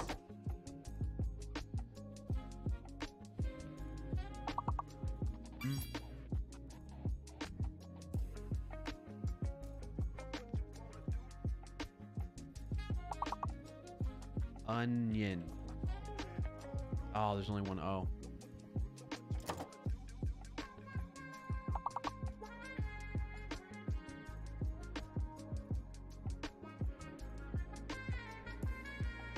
I can't think of anything else.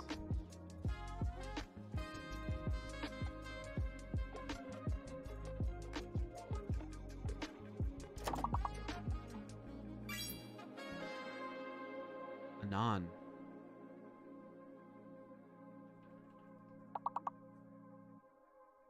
Sign on.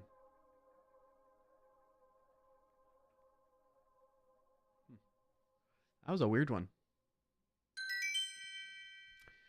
Level 5 complete. Going on to level 7. Continue.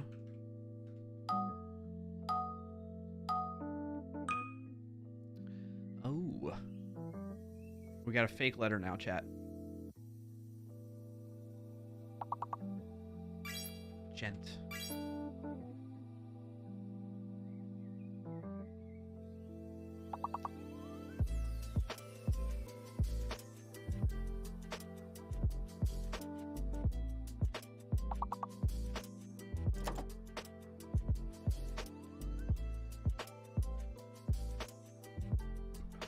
What? I don't...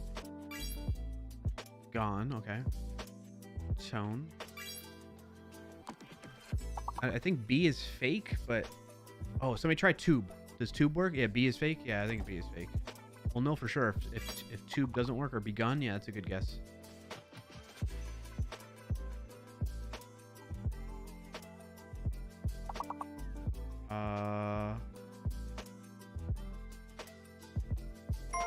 Tongue. Got it. Genu. What is Genu or Genu? Genu? Genu? Noish. Noish, noish, noish. Rolling fatty, smoking lunch. Who smokes lunch? We smokes lunch. Tone. Tongue. Tune. What other words are there? So alphabetically 4-letter word between gone and note. Probably another Nito? Nito, but without the A. Net. Net.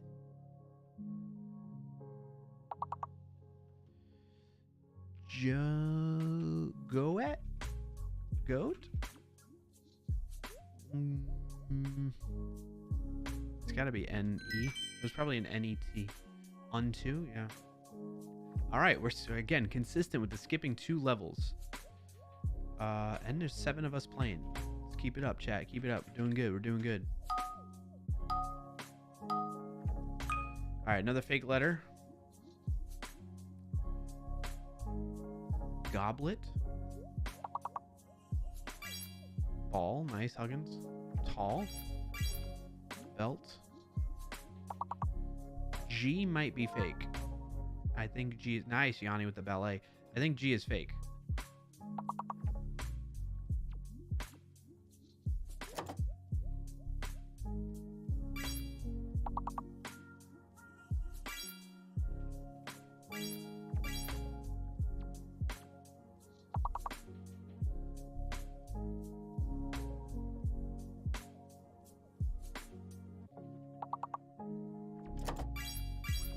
Label and bell. think of other words. Belt.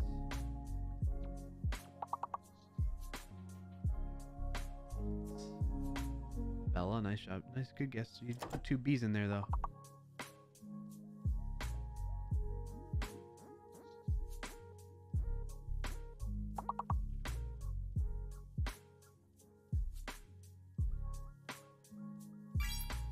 Late. Late. Beep. Tape. Table. Table. Ah, ah, ah. Booyah.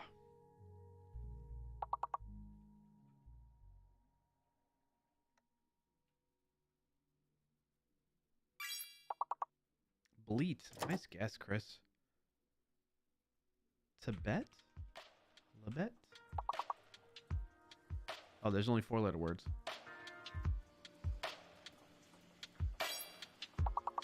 Tail.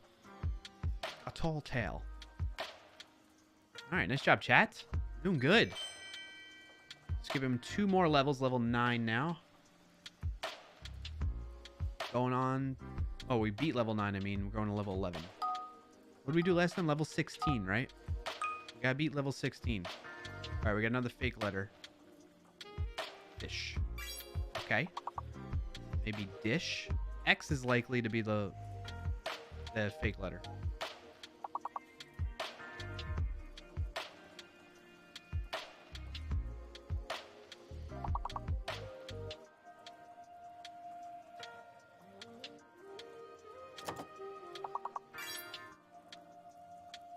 All right.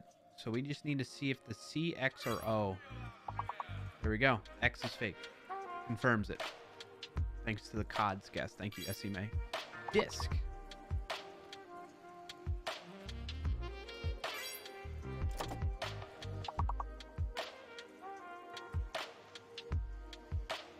Is that, I think that's a word? No.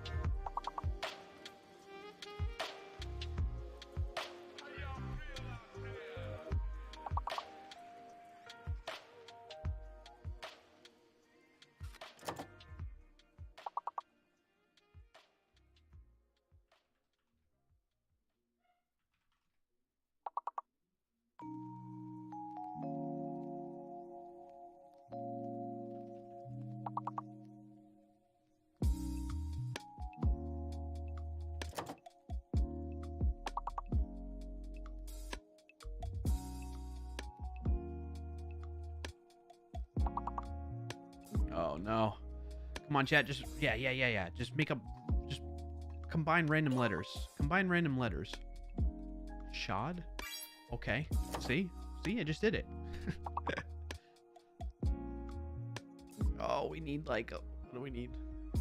Dockfish. Yeah. Well, if we can get that big word. Disco. Nice, Huggins. 10 points away. What's up, Loca? Oh, dang it. All right. I'm going to call it there.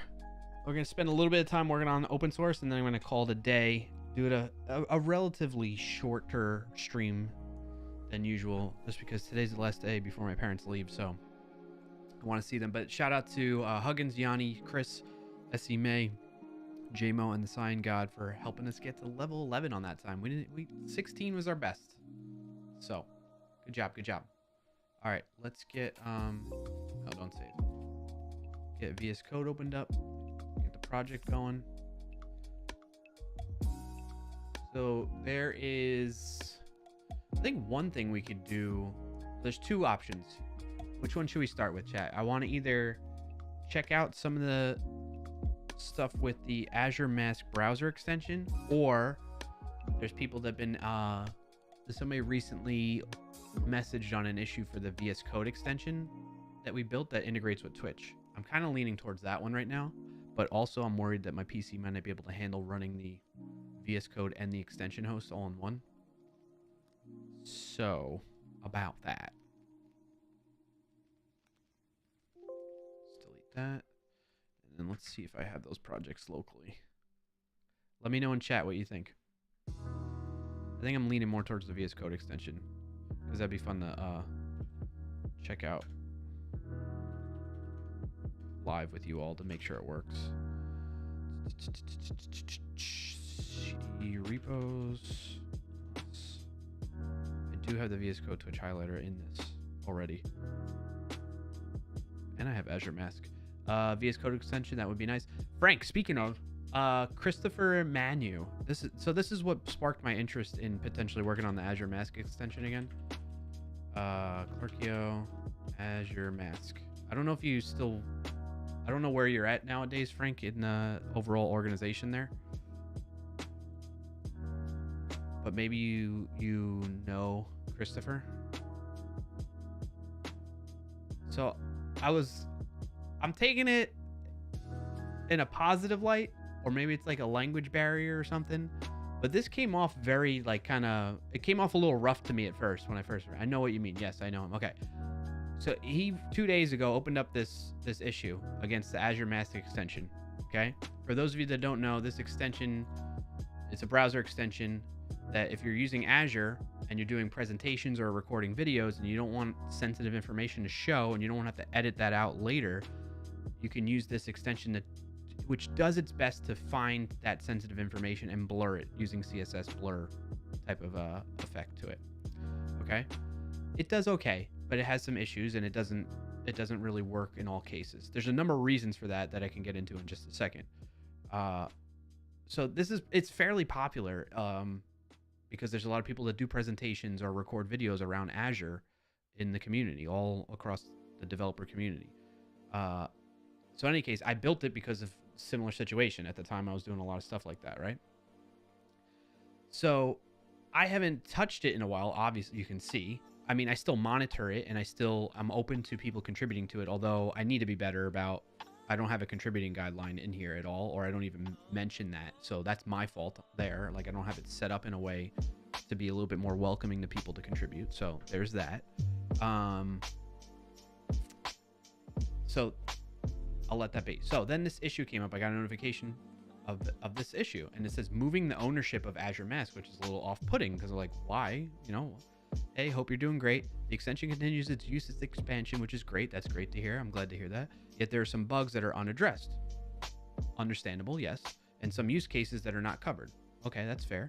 And you would love to fix that. Great. I'm glad to hear that. On my end, it seems the best way to move forward is to transfer ownership to someone else that can provide regular contributions. Like, that's a big jump right there. You know what I'm saying? That's what was a little off-putting to me, but I'm given the benefit of the doubt of, like, I don't know, maybe there was something, maybe because I don't have contributing guidelines in there, and that's why it seems like that's the best way to move forward, according to Christopher. But I was a little bit put back on this. And so they're asking that way we can retain SEO, trace previous contribution and ownership and existing issues. Would you be open to that? So I'm not open to transferring ownership. This is my thing that I created over a weekend many moons ago that I want to keep still. So my response was this, in that I'm glad to hear all that, but I'm open. I'm looking for people to contribute that want to keep it going, and then I'll keep it going in that regard. And then this leads me into one of the other reasons why I don't have strong motivation to work on this on my own time, because I'm not going to work on it usually during work time. But one of the reasons is this extension is trying to solve a problem that should be solved by Azure itself, honestly. Okay. And that is that whenever there's like database, and a lot of cases, Azure does do this. I'm not logged in. I can log into Azure real quick to kind of show maybe an example. Portal.azure.com. Can I sign? Let me try signing in with GitHub.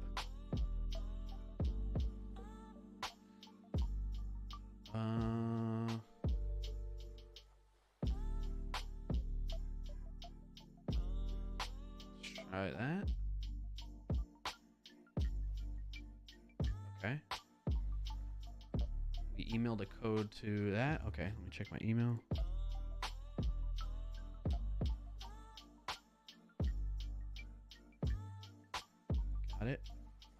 Got it.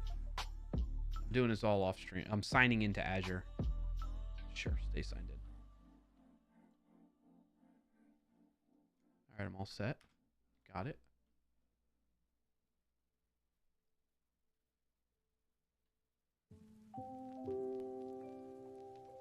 All right, I don't think I have anything on here.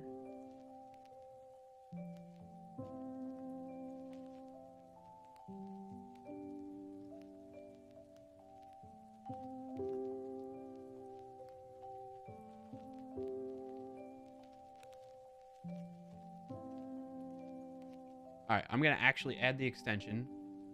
I'm signed into Azure now. I'm adding the extension to this browser profile. Cool.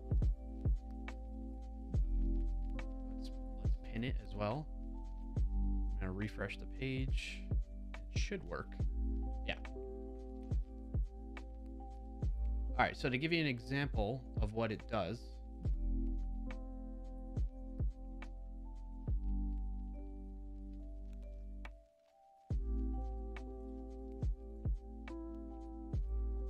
let me share my screen again. All right, so here's the Azure portal. Hey, what's up, Marcus Voice Coder? Good to see you, buddy. How you doing? What's your win of the week if you got one to share? So the Azure Mask extension is, no, it's super tiny up there, but I added it. If you go to like the Chrome web store on any browser that's using Chromium, whether it's Chrome itself, Brave, any of the other ones that are using Chromium under wraps, and it's also available on Firefox, you can install the extension and it will only work on Azure related websites. And what it does is, so typically when it's not, the mask isn't on, like your email is shown. So maybe I don't want my email in a video recording or something like that. Or my subscription IDs and stuff like that. That's what it finds and hides it, you see? It's moving that. Then there's other areas where I'm not going to go into it right now, but like, I don't know, maybe I spin up a database. Let me see how it's been a while. Let's create like a SQL database. I got a starter.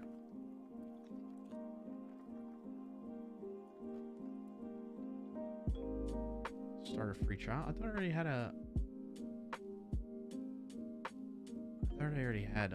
start with an Azure free trial, get 200 free credits toward Azure product, and then 12 months. I already have an Azure account under this email. Let me sign out.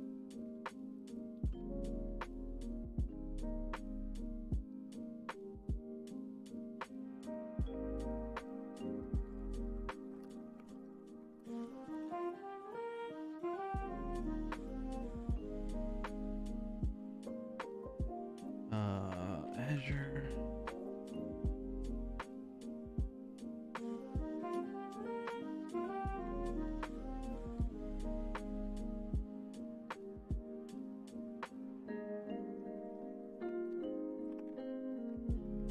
What's up, Computer? Hey, yo. What's good? Everything's all good. Although we just had a round of layoffs. Computer. Again.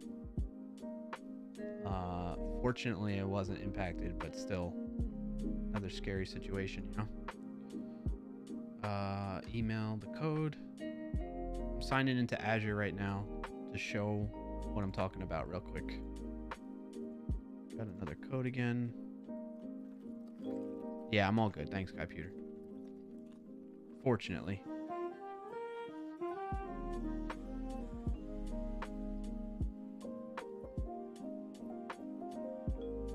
Alright. Security default enabled. Okay, cool.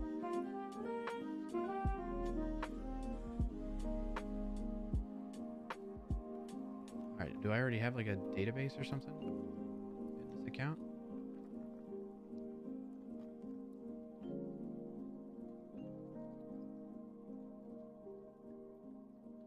Alright, let's go to like SQL databases. Close. Create a SQL database.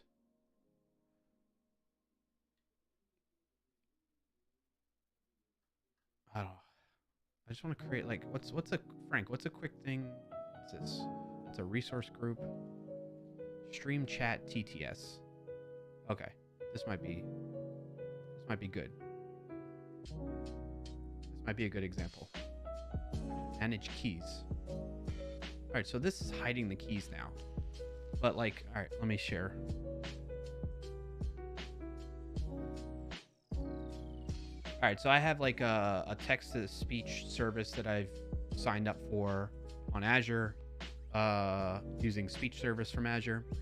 And so, you know, some of the difficulties, this is the point I'm trying to get with, of this extension, okay, is finding the sensitive information and then applying this blur effect that you see me like right on, like where the location, like it shouldn't really be picking this up and doing it here, but it is doing that anyway, and it doesn't hurt anything, so I'm like, whatever.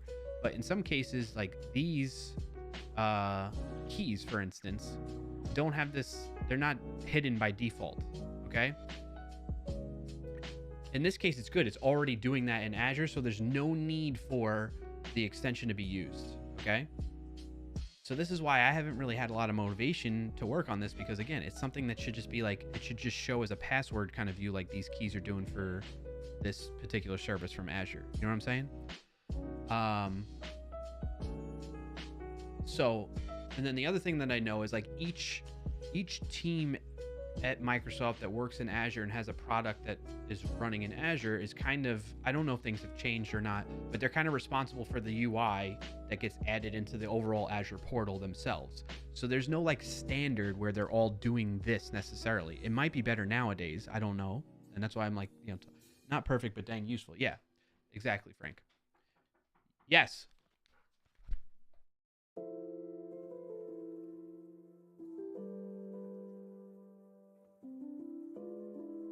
I got a sandwich. So this this extension is like, it really, it served a need for something that wasn't possible or wasn't happening in Azure before, whereas nowadays I think this is happening more and more. You know what I'm saying? So I don't know. Marcus Voice Coder says, if a key is being generated randomly, there's never any need for a human to read it, just copy it. Exactly, Marcus. So that's one of the reasons why I'm like, is this extension really worth working on anymore, or like being, you know what I'm saying, that kind of thing? Like, it shouldn't really be needed as much, okay? Because like Azure should do it itself. So that's why I suggested to, you know, Chris, who's like works at Microsoft, okay, Christopher here, and I was saying, hey, you know, ideally that would be the best solution long term to solve this problem, instead of using an extension to address it. So maybe he can take charge of that internally to get that going, like to be a standard. You know what I'm saying? And I think if more developers in the community kind of pushed for that to Microsoft and Azure and the folks that work on Azure, then you know, maybe that would happen, especially now being on the outside of it. Like I can help contribute to that too. So that's my thought on that. So that's one, right? Like I believe that we're trying to solve a problem with an extension that should be solved natively, okay? And then two, what I was going at before is every team is, again, it might have changed since I've been there, but every team is responsible for building out the UI components for their product that's in Azure, okay? So like the speech one is like this. You know, maybe, what's this one? I have a vault where I would back up I would do like an image backup of my Windows machine up into Azure. SQL databases. So the team that's responsible for SQL databases, they manage the UI for all this, for creating a database. You know what I'm saying? For going through all this, and then like how to manage your database and that kind of stuff. So if they all are responsible for their own UI, they might do things differently. And on top of that, it's constantly changing. Like there's no standard identifier to say, hey, this field, this HTML element, because that's how this extension works. This HTML element, let me show you. There's a quick way to show you real quick. This content script, right? The mask process. So it tries to find some of the standard things, like classes that are used on the sensitive information, or certain divs, certain identifiers, right? That's what it tries to do based on like what I've found in the past. But that can change. The names of this stuff can change. The IDs can change. There's no standard. So it makes it into this moving target constantly as the portal and the UI for Azure changes, especially if they have like a complete UI UX overhaul, which they've done in the past over the years. it's a moving target. It's hard to keep up with it, right? So those are the two reasons why I don't really put a lot of focus on this project anymore, because of that. You know, what's up, Ayush? Wasted all code? Maybe, yeah. Yeah, it's decentralized. Yes. So all this stuff, for folks that don't know, with Azure, I think it's public knowledge, so it's okay to say. I mean, it makes sense too. Like, I would expect that at a company. Like, I wouldn't expect, there should be like some maybe governing body, if you will, for lack of a better term, that kind of says like, hey, these are the standards we're going to use for the UI in the Azure portal, and all the teams need to adhere to this. In which case, if there was something like that going on, then they can instill those practices of like, hey, if you have a sensitive piece of data that's going to be in the UI somewhere, use this ID tag on that HTML element. Also, only show it as like a password type element, you know, whatever it may be. Then that would be great. That'd be great for all these people that have this need for this extension in the first place. So there is a governing body already, Frank? Okay. Well, if you need to, take a clip of me talking about this and this extension and share it. I don't know if you stay in contact with Chris or not, or if you're on adjacent teams or maybe even the same team anymore, Frank. But I'd love for him to get this feedback, because honestly, like, this issue that he opened was a little off-putting, to be honest with you, and transparent. But trying to look at it from a positive standpoint, like, I'm glad that there's an interest. Start in 5,000 milliseconds. So, all right, there's an ad. Running for 90.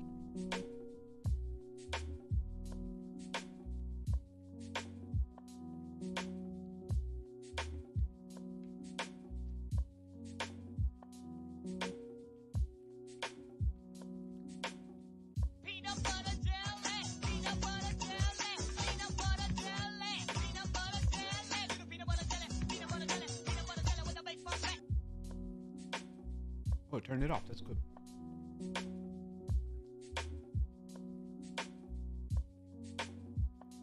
Let me know when you all are back from the ad.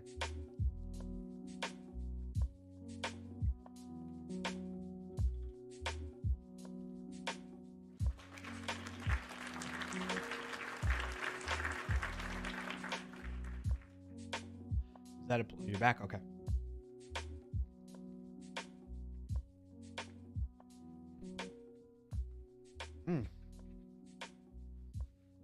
Making a mess. All right.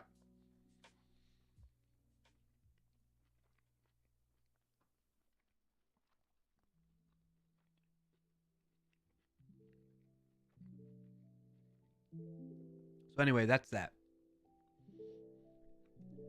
I think I'm going to hold off on working on this. Frank says I'll ping him, and also I can try to reach out to the portal PM, see what's the plan. That said, would you be open to having collaborators? Yeah, I'm down to have people contribute to this. I mean, I've had people contribute to it before, so that's the other thing that's kind of off-putting about like wanting to take over ownership. If you look at the history of the project, you can see I've merged in people's PRs from the community to help out with things. Like, this person wanted Azure.gov and Azure.us to work, right? And I'm happy to do that. So, yeah, I'm open for contributions. I'm not open for transferring ownerships to anybody. Oh, sorry, I wasn't. Thank you, Sean. Transferring ownership was a bit aggressive to me, but again, maybe it's just a language barrier thing, or I don't know. Or maybe there was a misunderstanding in the support for the project. I'm here. I'm still monitoring it, obviously. Still interested in the project, at least in its current state. But in order to, I'm more interested in solving the core problem directly than this little band-aid. Not everybody understands what it means. I got you. Yeah.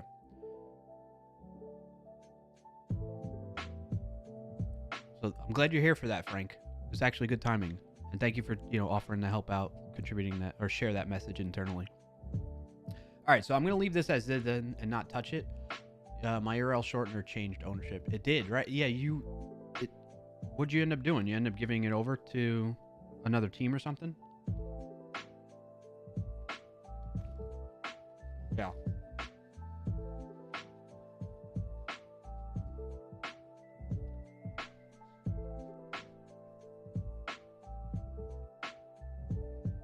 I mean, if Microsoft wants to take ownership of this,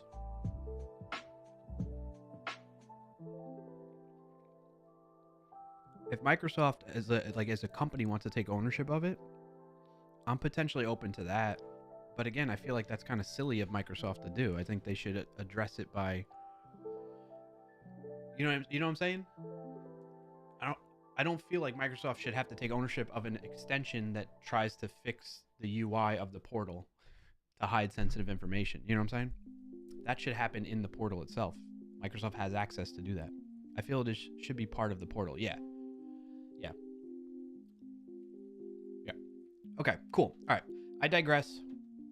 Thanks for hearing me out on that and helping out, Frank. I look forward to hearing more. You know where to reach me. You can DM me on Twitter or on Discord or something like that. Marcus says it should be a top-down approach. Yeah.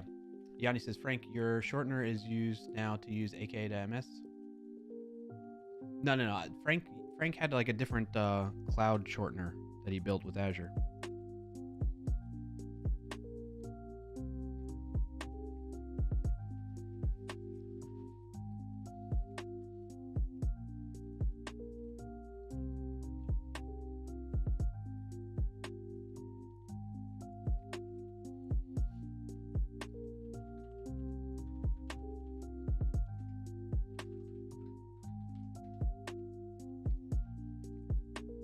Yep, there it is.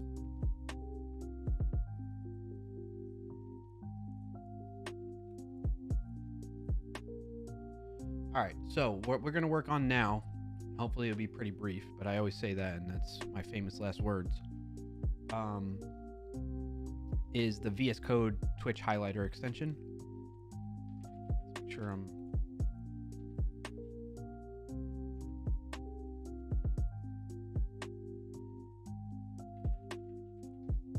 Fatal error. Weird. Oh, trust.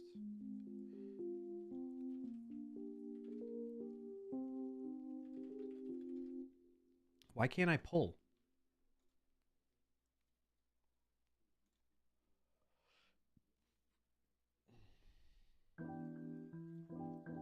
Looks like I already was working on a branch called fix auth.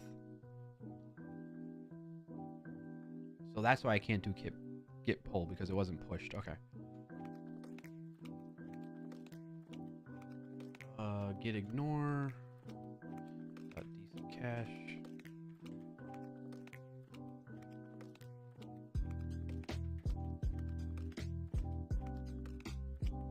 You can't pull and I can't push. Fun times. Nice. Is GitHub down? Warning, old lock file. The package lock file was created with an old version npm, so supplemental. Okay.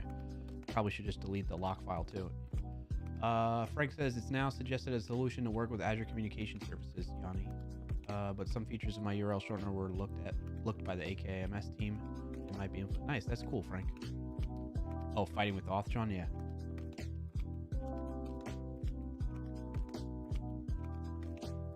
All right, for those that don't know,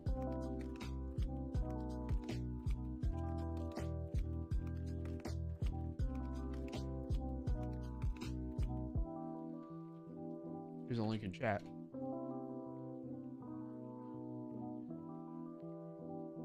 Myself and some folks from the community, like Parathon,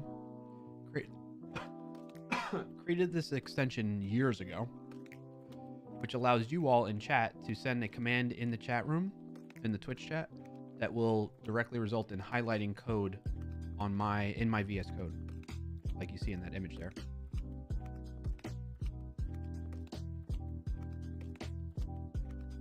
So let's test it out.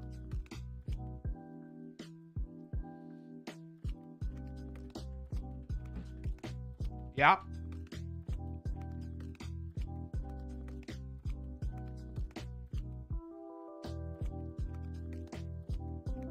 All right, I'm going to test running it and debugging it. We're just going to run the extension, I think. See how that goes.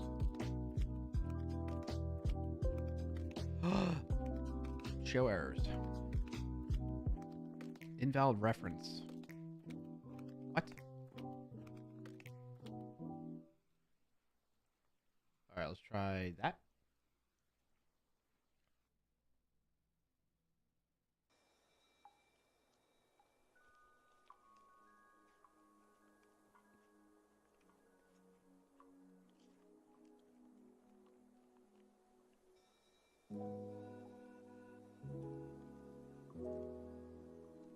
All right. The access token has been validated.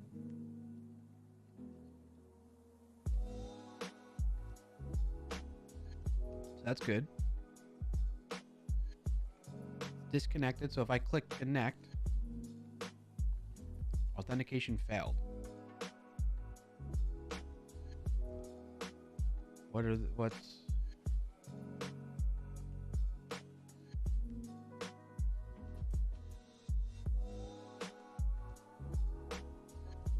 how can I see the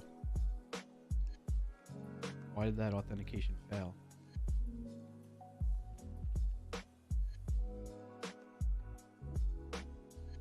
Oh.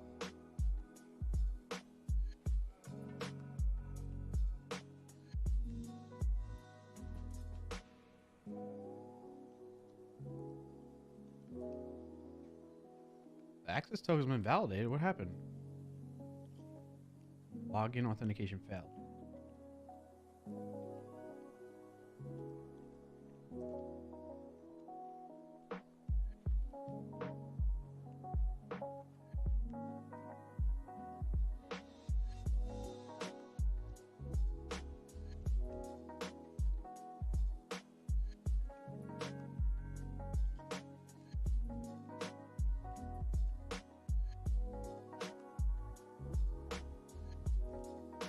Okay.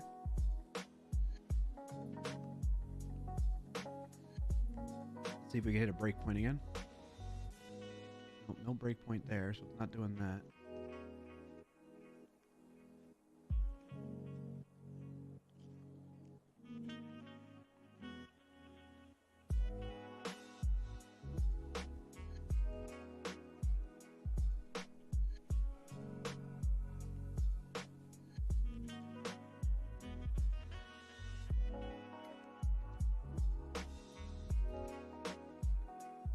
All right, we got to get reacquainted with this here.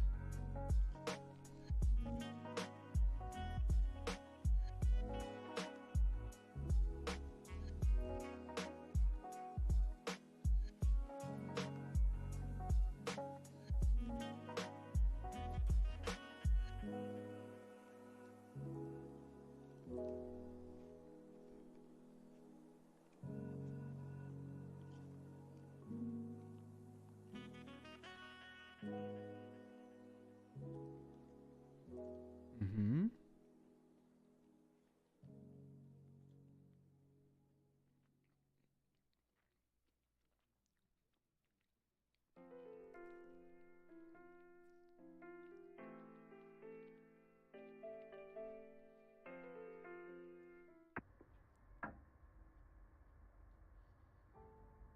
Okay. Just reading code, reading code.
All right, lunch is done. Now I can talk more.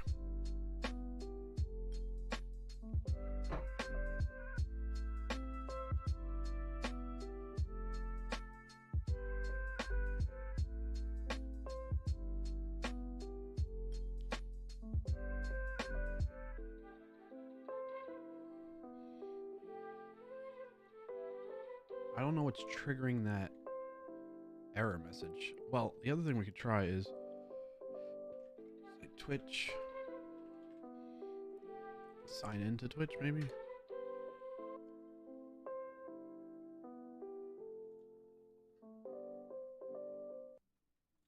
And do squat.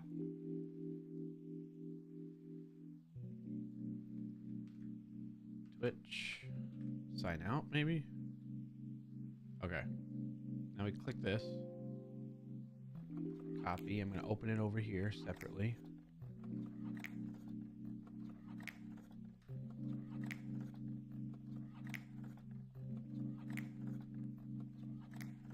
Okay. You can close the window now. It says complete. Oh, okay. So maybe I just had an old starting login server using that. Okay. Connected. And there we go. So it's in there. So now if I open up like a folder or something, hold on a second on that.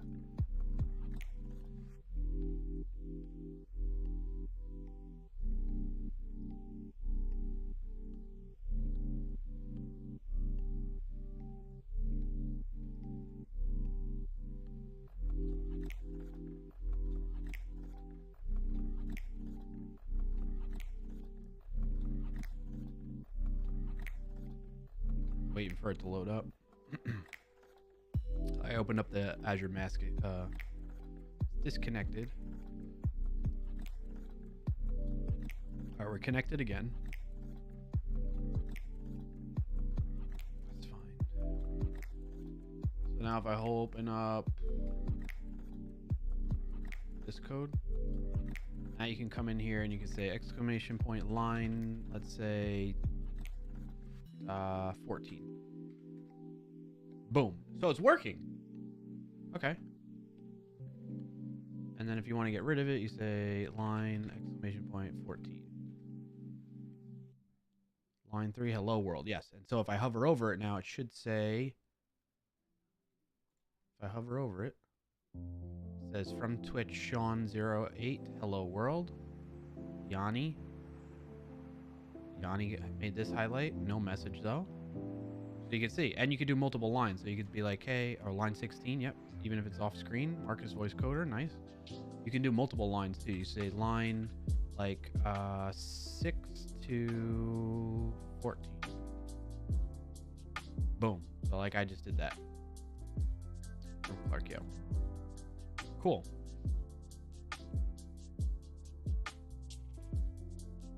So it's working. And then I can be like, hey, I want to Twitch.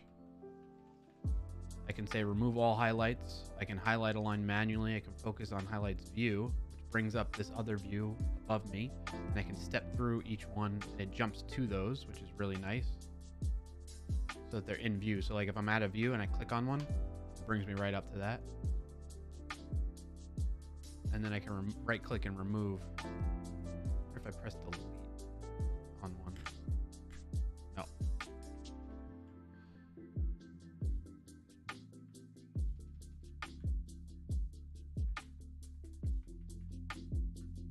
So there you go. So that's how it works, right? Pretty cool. It's working. So I guess I just need to push these changes and then publish a release. Failed to avoid the stream. Hey, Coach, good to see you. How you doing? Welcome in. Happy Friday, brother. All right, so it's working with these changes. I think I want to double check one other thing too.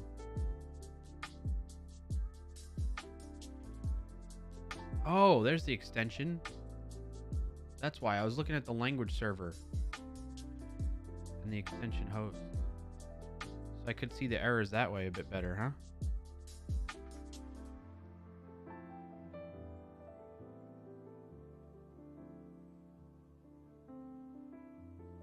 Will it show the error here?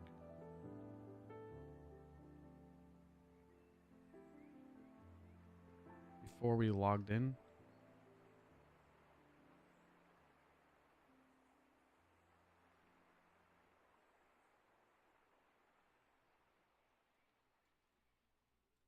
Sneak. I don't want to see sneak logs in here. Deactivating sneak extension. I'm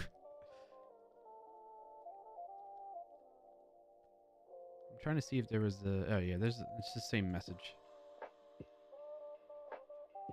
We need a better user experience so that when this happens, we send some type of notification at least. Because if you're not looking at the logs, you know what I mean? You're not going to know. But what's interesting is that the access token was validated too. I don't know if that works. Coach Sean says, I'm pleased there's a Sean that's a mod. Yes, buddy, mod love. Coach Sean says, thanks, how you doing? I'm doing well, buddy. Thank you for asking. So, alright, let's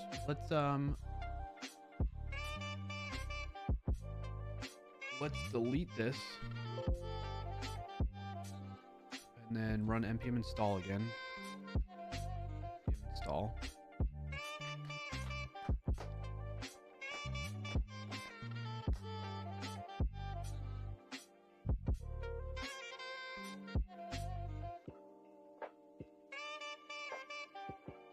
Okay.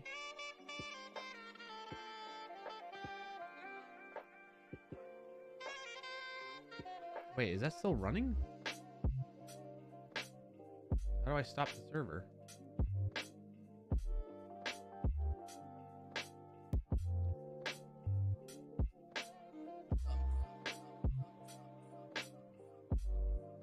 Is this it?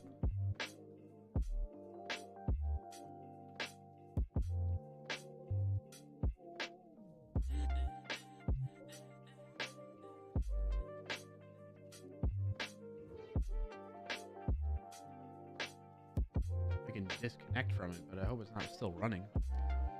Coach Sean, I finally get to go to MVP Summit this Sunday. I'm stoked. Nice. Congrats on that. That's awesome, man.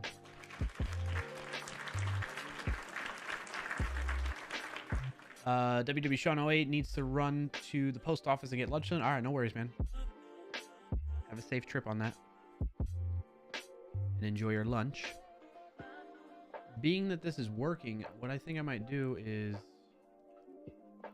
Well, let's go back to see the issue that these folks were reporting here. I think it was this one.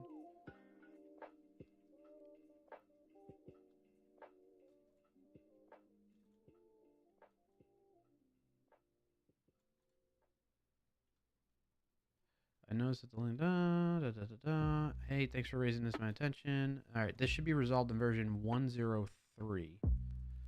So if we go to the extension marketplace, Twitch highlighter. If I go there,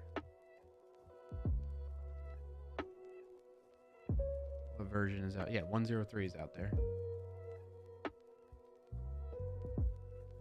Okay. So I think all I need to do, this is not resolved yet. This is one that came up recently, 2 weeks ago. It was recently. I'm trying the same Spring Boot Java, causing the same. Has the author identified any solution? Hey, so there were some shenanigans on my computer. I tried to do a test stream and verify that everything works fine. But when I go to connect this extension to get login authentication failed. Is there a way to reset everything? I tried to uninstall. Reinstall. Alright, so what they might need to do, well, one, I need to push out this update if I haven't already. Let's double check my commits on this. That was November 25th, 2022. September 2021. No. Wait. So it was published? Fix move app to use the Twitch app client ID, yeah? Okay.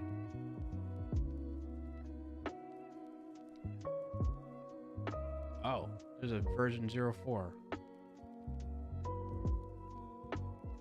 Oh, that's all that happened.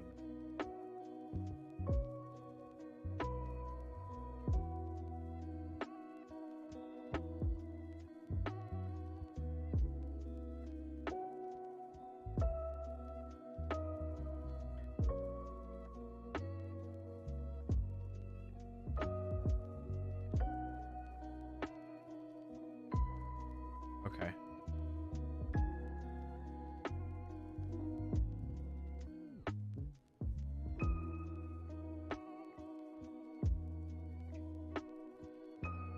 All right, so what I might do then is open up a PR into V next. Do I have GitHub Actions on this? Yes. Build and test.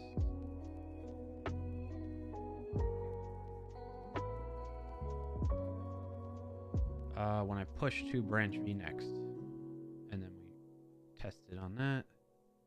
So I just build and run. I don't actually deploy, right? Build and test. Okay, yep. I don't have a build and deploy yet, which we can do on as part of this today. Get that set up so that it automatically deploys to VS Code Marketplace for me. All right, so being that this works, let's I need to clean up some of these branches, huh? Let's do that first.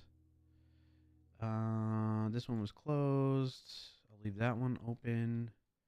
Live share, I'll leave that open. Main, I'll leave open. Migrate to ES build, I'll leave open. Dependabot, I'm gonna delete that. Non-regex, I'm gonna delete that. What else we got in here? Dependabot by. Dependabot by. Dependabot by. Does that close those PRs? Yeah, seems like it. Oops. Migrate to ES build. Okay, so now I should only have like 4 branches or something. All branches. VNext, which is the one that goes to production, I think. No, VNext doesn't go to production. Main goes to production. VNext is just what's latest. I forget I was following this pattern, just like VS Code team. That's why. It's time to prune. You're right, Marcus. Frank, you're gonna be at MVP Summit virtually backstage. Nice. Sean says Sucko the vacuum is going home after many hours of surgery. Nice. That's cool. All right. Let's get this branch up here. Let's commit. What did we change? We changed the port to be the correct port because they changed the port on us, I think. That's allowed. I think that's it.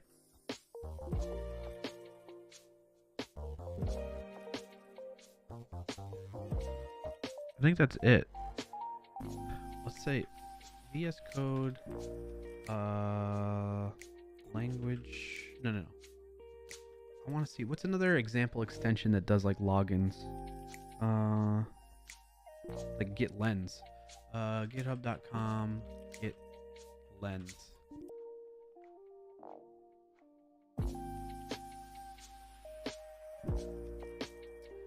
How does Git Lens work to log into GitHub? That is bar controller.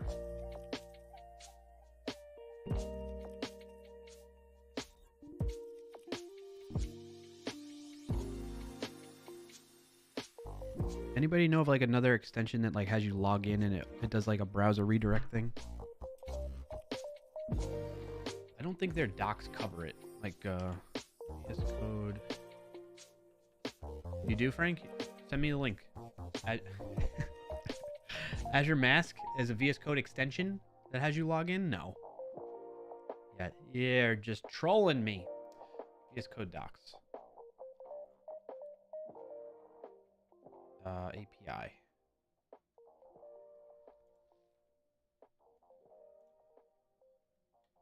Remote using proposed API, migrating it from TSLint to ESLint, Python extension template references. Extension guides. Extension guides. Telemetry. Source control. Custom views. Web view. Yeah, they don't have anything about like how to do like a login. Language server extension guide. Code samples? Yeah, code samples. There's a base sample. Basic multi-root, call, comment sample, configuration. They're like a authentication provider sample. Yeah. Yeah. All right, demonstrates VS Code's authentication provider API by registering and using an Azure DevOps personal access token authentication provider.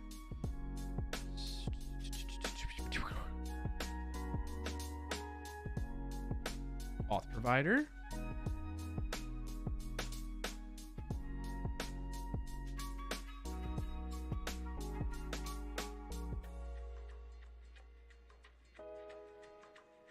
Authentication session, which comes from VS Code, huh?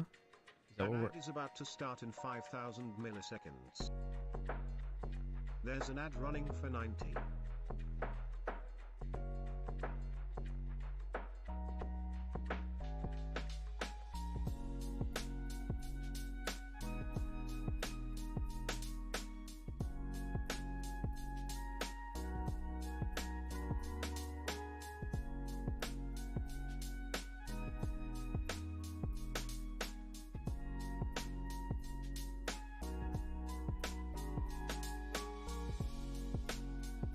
Where's the one where we spin up? Oh, sign in handler, yeah.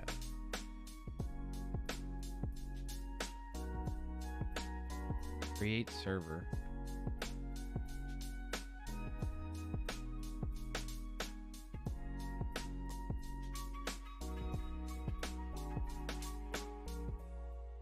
Yeah, is this necessary anymore, you think?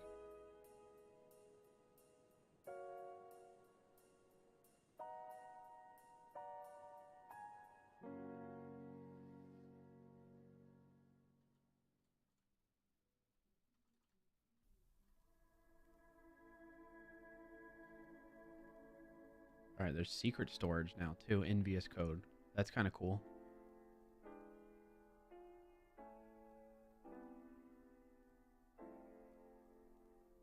They have sessions now. This is a crucial function that handles whether or not the token has changed in a different window of VS Code and sends the necessary event if it has. Create session. All right, this function is called after get session is called and only when the end user initiates the silent auth flow via the accounts menu. Oh, so like this accounts menu on the behind me here,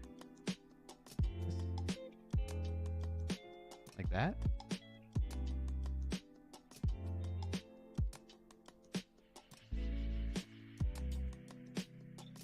Enter an Azure DevOps personal access token.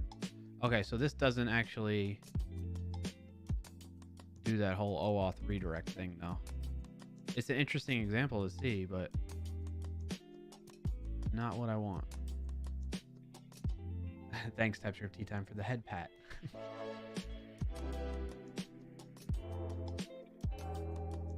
Three, two, one. Thank you, Yanni. Appreciate the high five. Embedded request forwarding.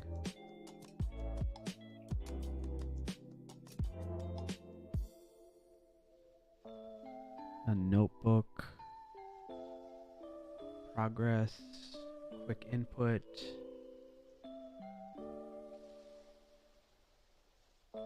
URI handler. What's that do? Demonstrates how to implement a URI handler. URI handlers run when a browser redirects to VS Code with a specific extension ID as the authority. I think this is what we want. Examples: VS Code samples, URI handler sample. Oh, no. Maybe that's not. If you paste these URIs into your browser, they will open VS Code and VS Code Insiders respectively. This sample provides a simple URI handler that shows on an informed message when the URI is handled. All right, have a nice weekend as well, Frank. Appreciate you hanging out, buddy. And again, thank you so much for your help with the Azure Mask stuff. TypeScript Tea Time says that was an Azure DevOps personal access token. Yeah.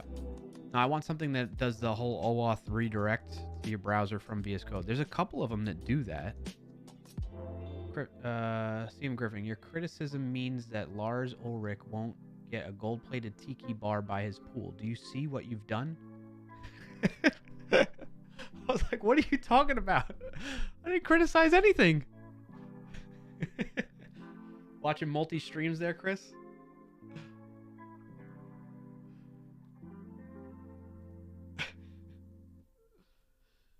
That's funny, dude.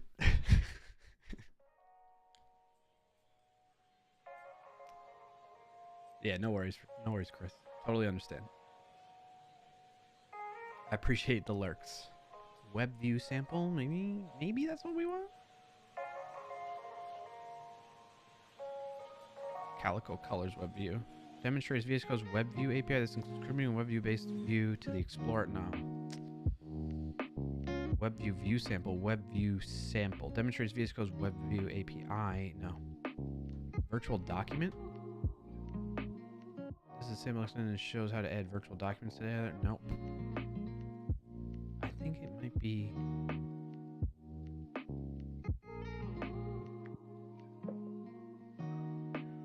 It's a web extension. A language server protocol server that runs in a web extension. Oh. TypeScript T-Times is what are we building now? Working on. I don't have that. We have this VS Code extension. I'm working on an open source project that I haven't touched in a while. Okay. This one. VS Code Twitch highlighter. You want to see it in action? It's basically for people that live stream coding and use VS Code as their editor of choice for their codes. And if I run it real quick, I'll show you what it does. So people have opened. Oh, what are the errors? Why does it do that every time? Debug anyway. I checked it out and stripped out the stuff that needs write access. It needs write access?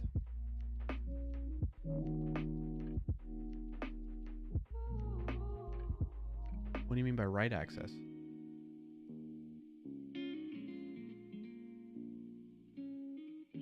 All right, so now it's hooked up, and now you can do lines 6 to 10, let's say. Boom, and it highlights it. I remember it wanted to post to Twitch chat or something. Yes. Yes, it does that like so that you know it's on and running. But I guess, yeah, that's a good point. You can turn that off. So it's working.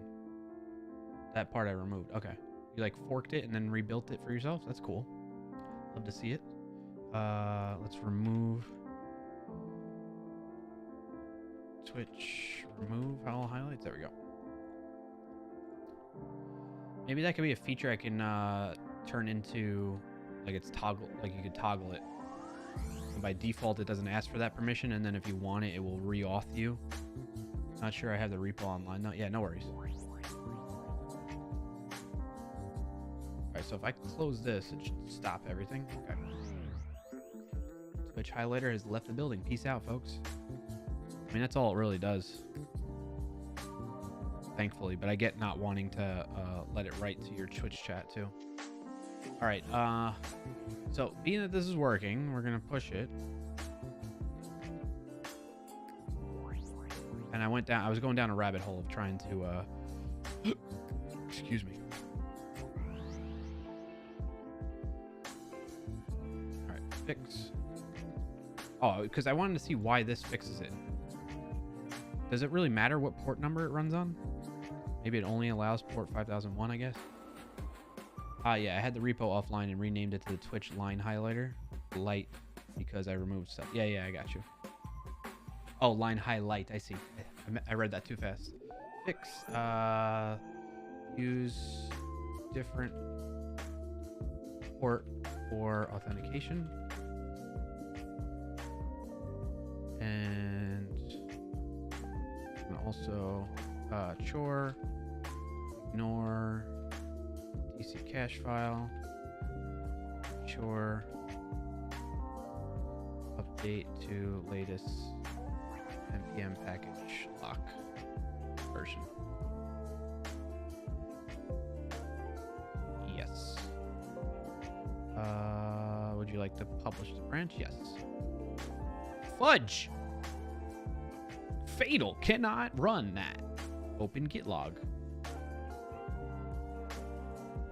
Push. Open git log. Cannot run no such file or directory. Unable to fork. Git push.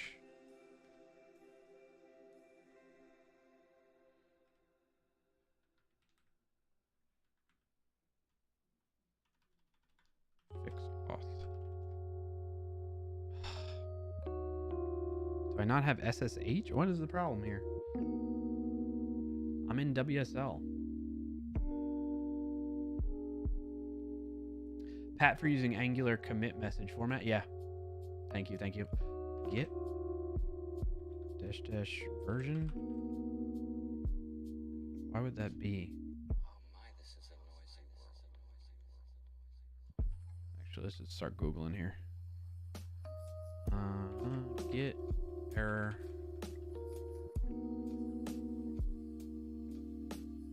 Perfect. Git config or I got the same error. Changing a value like this in my git config. I disabled new lines like below. Then when you're in git repository, if you have the same problem, check your my project git config. Double check the environment variable git SSH would point to that. That would not be a valid path in WSL. Unset it after that. It depends on I think I just need to do this. I got the same error after changing the value like this. In my git, I disabled new lines. So I need to do this. I don't understand this answer.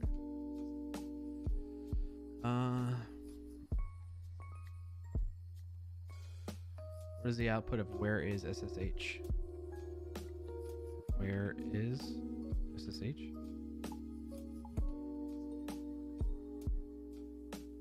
User bin SSH or mount C Windows. Yeah, that should be okay, right? And I outputs this. Yeah, I got the same thing. And I have Git available inside WSL, but I can't pull from remote repos.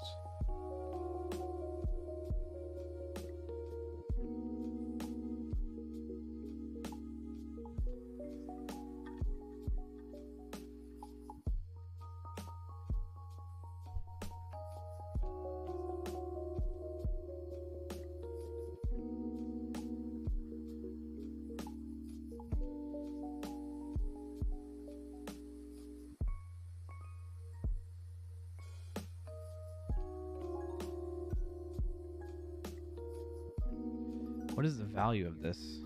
I'm gonna try and echo it, but I'm gonna hide it because I don't know what's in there. Echo dollar git SSH. Nothing. Git underscore SSH. Yeah.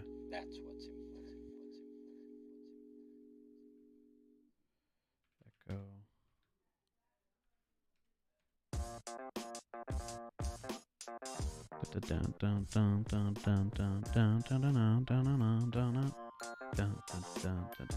What if I do cat dollar dot git config? My SSH commit. Oh, maybe I need to.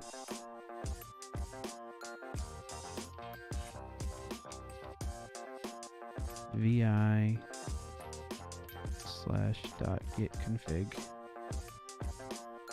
and then you come in here, maybe change this, be the backslashes. Let's share my screen. Yeah, I think I need to do this, chat. These backslashes like this. I think that'll help. Git push.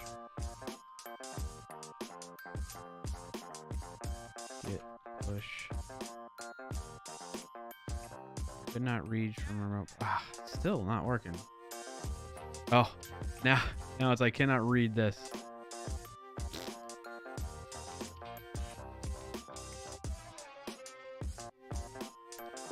Remove it.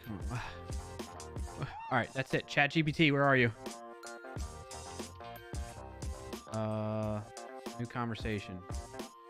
You are a Windows subsystem for Linux expert and a Git source control expert. I need your...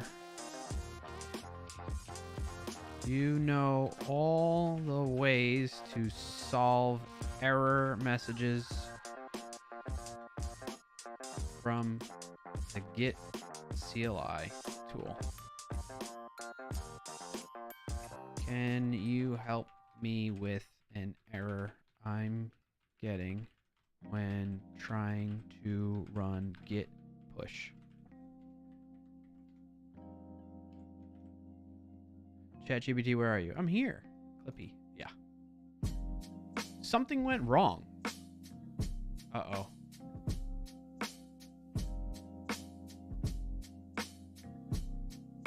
Great. I gotta write that again. You are a Windows subsystem for Linux and Git source control provider. Source control tool expert. You know how to solve all the issues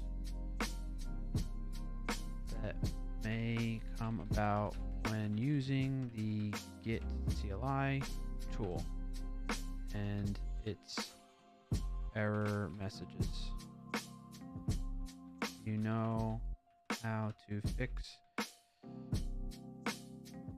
every error message it may provide. Can you help me with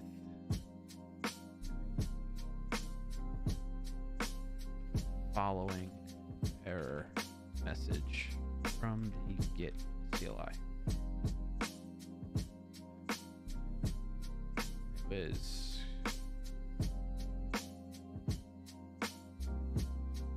Fatal.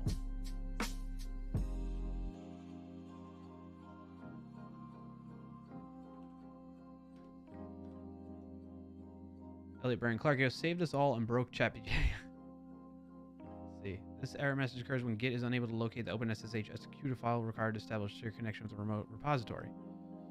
I did that. OpenSSH is not installed. It is installed. It is installed. You may need to add its installation directory to your path. To do this, open the Start menu and search Environment Variables.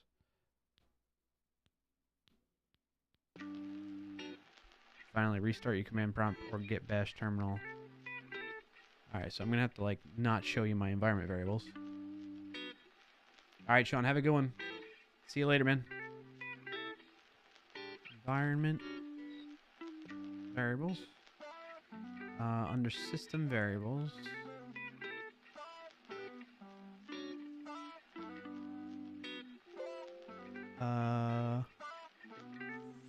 System variables.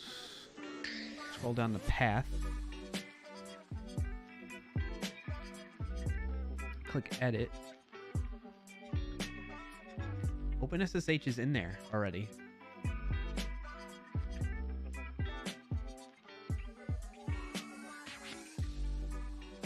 That path is in there. I need to update my VI again.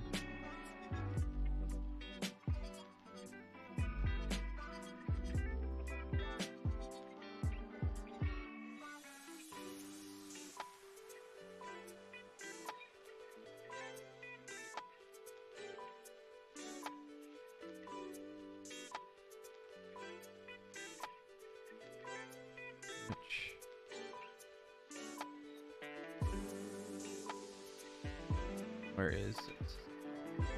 Where is SSH? Maybe if I do that one instead there. Try that real quick, actually.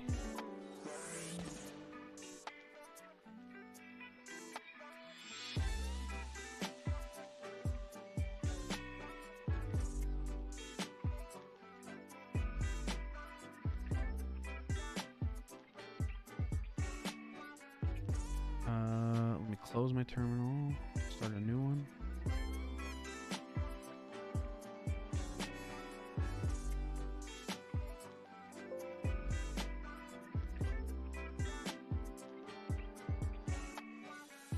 Oh, I fixed it.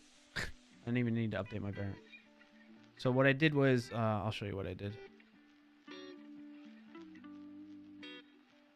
Let me share my screen so you can see it did work. So git push, I did it from the command line git push, but how I fixed it before that, vi that, I changed it to the WSL based full path instead of the one that's based on Windows. I don't know if this might affect my Windows now. I don't know if it's using the same configuration or not, but that might be what's up there. All right, so now that that's pushed up, close this, create a PR.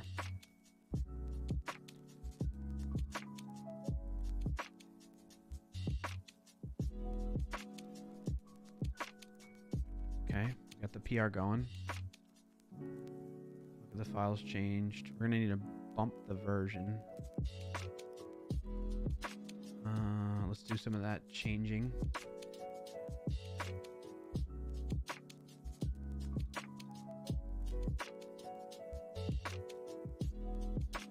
I don't know if Frank is still here, or Frank said he had to go, right? I still have a lot of my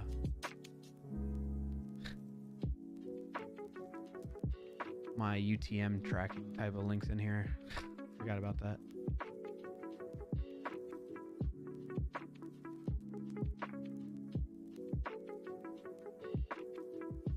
Oh, we want to go in here.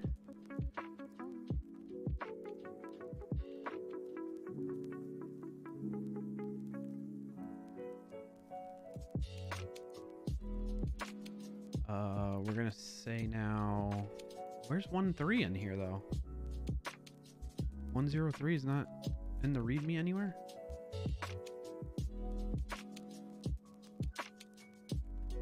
Oh, I'm terrible at managing this, huh?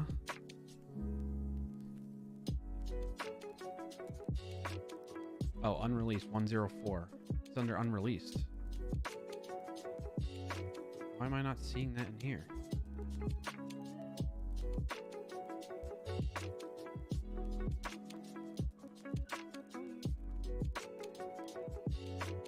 Git pull git. Why is it doing double? Clear. Git pull origin v next.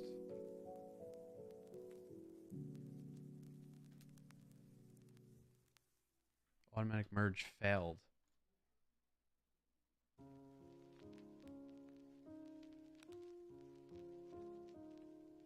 Oh, look at all that.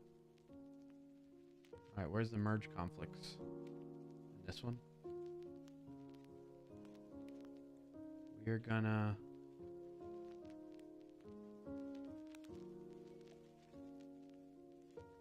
I want to accept...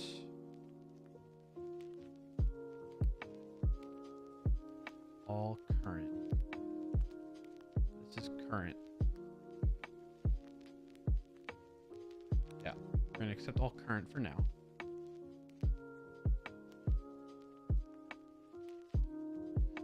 See how quick that goes. Oh, then I click complete merge. No. How do I do this? Oh, it's up here, isn't it? Mark files viewed.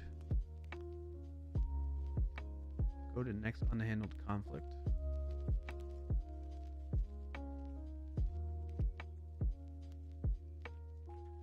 Accept. Oh boy. All changes from right.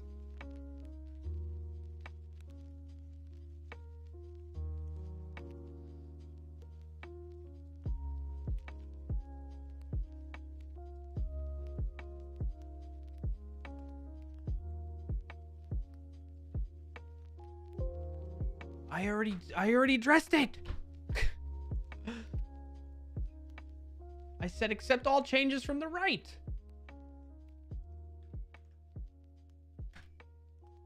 Just take a second.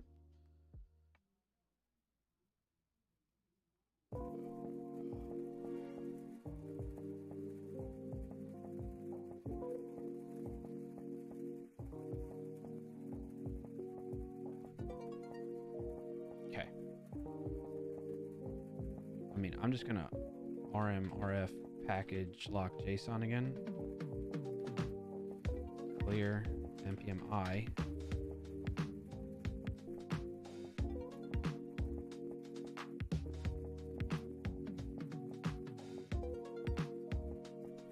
Clear.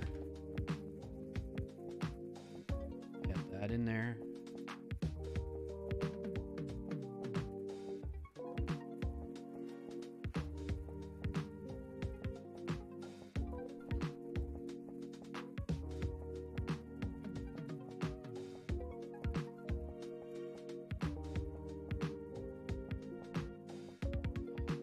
Again.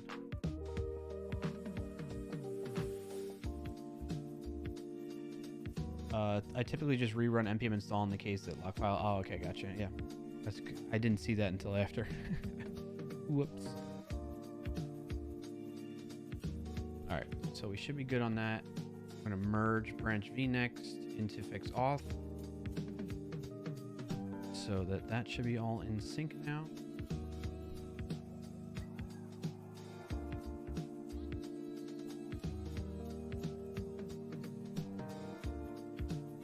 Oh, there's version 104. What am I doing?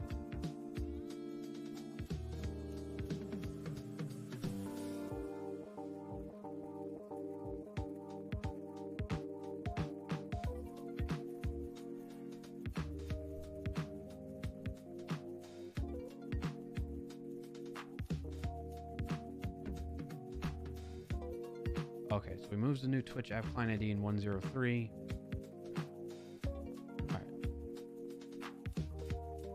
Oh, this is for vnext into... I need to change this to be like 105 actually now. Yeah, we're going to go to 5. Save. We're going to switch to vnext. All right, git status. Git checkout vnext. Git pull. Get all the latest changes there. We haven't merged it yet. No, I gotta go back. Check out fix auth. I want to bump the version in this. That will get merged into vnext, and then that way that will just upgrade that PR that's open right now. Then we'll publish a release, and then we'll call it a day. Damn, it's 3:45 already. Meow. Full bread. Need to change that. I don't have the bulb anymore, but you could at least change the highlighter color, right? Package JSON. Version 105 now. 1.0.4. 1.0.4. Change log. All right, we're gonna go 1.0.5.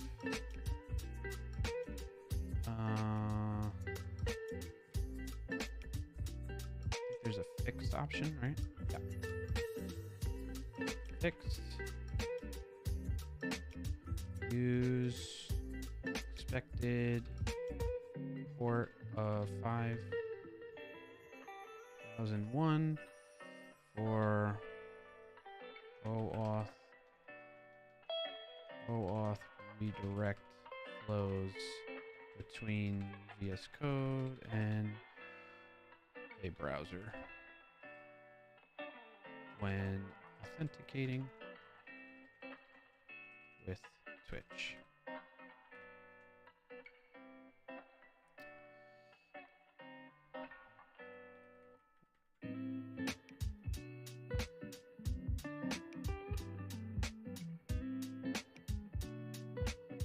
Fixed use of login page to run on expected port with Twitch in, and then we're gonna do the PR number. That PR, right? Yeah. Why'd the build fail on that?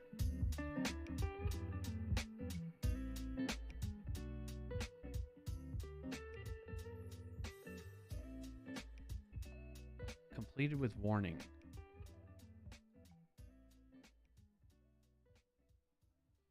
Keytar. An ad is about to start in 5,000 milliseconds. There's an ad running for 90.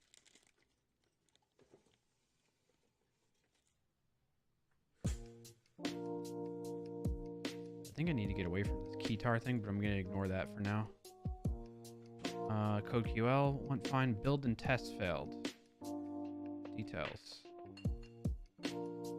Wowzers.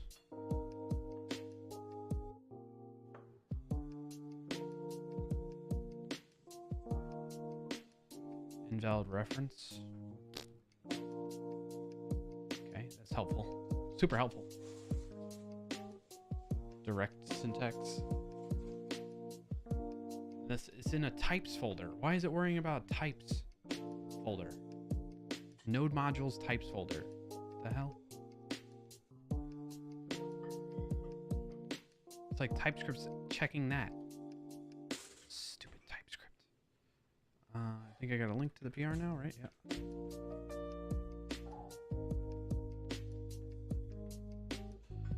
Down 171. All right, and then I gotta do the difference. Well, also I want to add changed.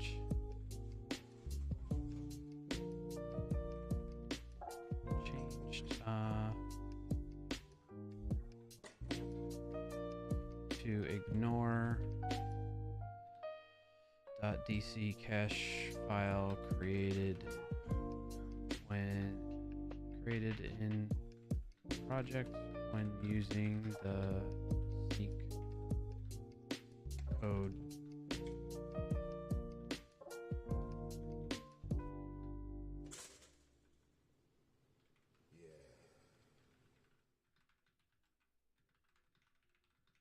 Sneak code. That's also going to be in that. Ah! Clicked on the wrong thing. Here. What else changed? We went to the newer changed to newest npm lock version. And package lock version in there. Okay. All right, so change logs is pretty good, other than I gotta do this at the bottom, I think.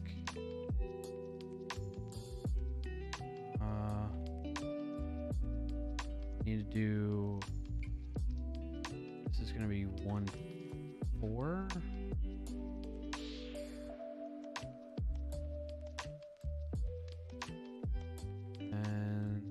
This is not going to work.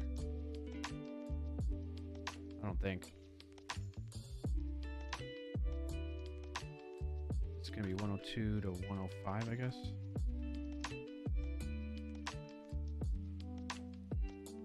I don't know. We'll see. We'll see if those actually work. I don't think they will until I commit this anyway.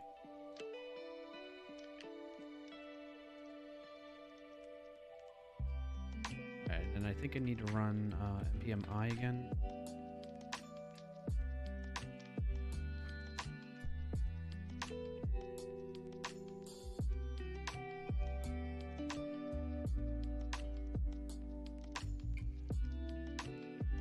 That way package lock JSON has that new version in there. Yep. All right, changelog has been updated. Package JSON has been updated. I need to change anything in the README.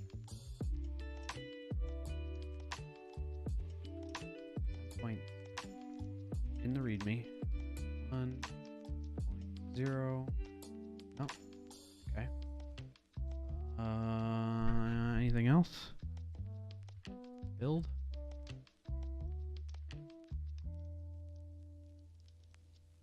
That's an old one that I used to use for DevSecOps.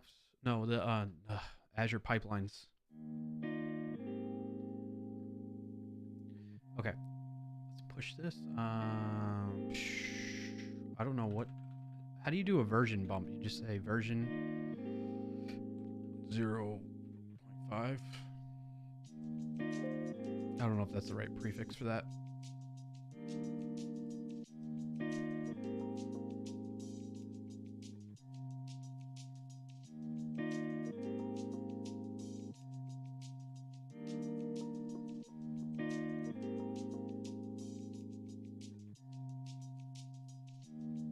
Alright, now I'm gonna merge this. Hopefully these pass, these checks pass. Build and test. If the build and test fails again because of some TypeScript BS, I'm just gonna. Well, I can run it locally too. Let me. What is it running? Package JSON.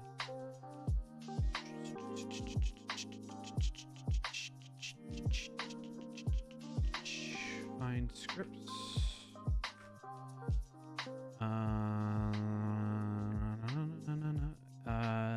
npm run npm test. We could say. Clear this. Control J. npm test. Ah! It's still okay. So we can fix this, I guess, locally. Why is it doing that? It's looking at node modules. I need like configure JavaScript or TypeScript to ignore node modules. TypeScript ignore node modules.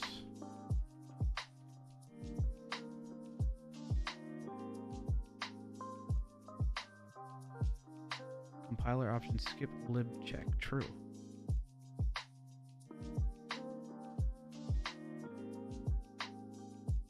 Right there.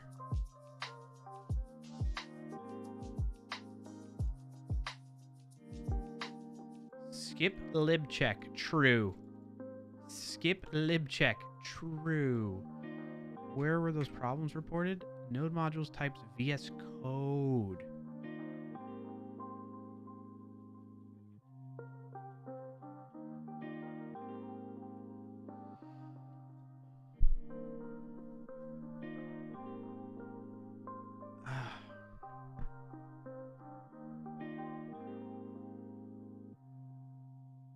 Anybody know what I'm doing wrong?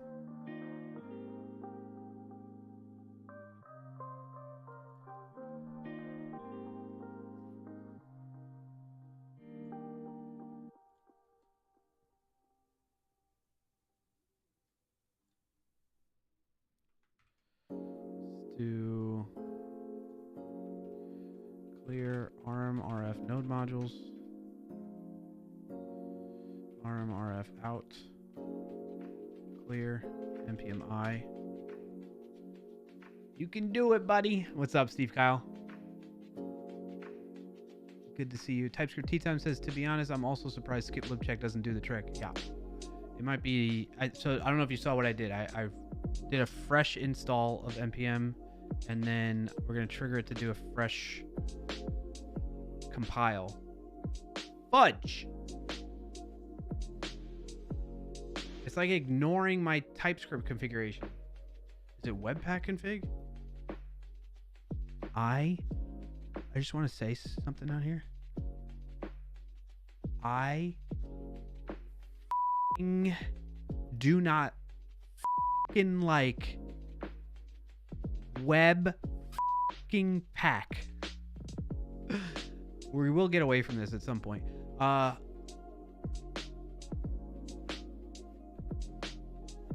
This is excluding node modules.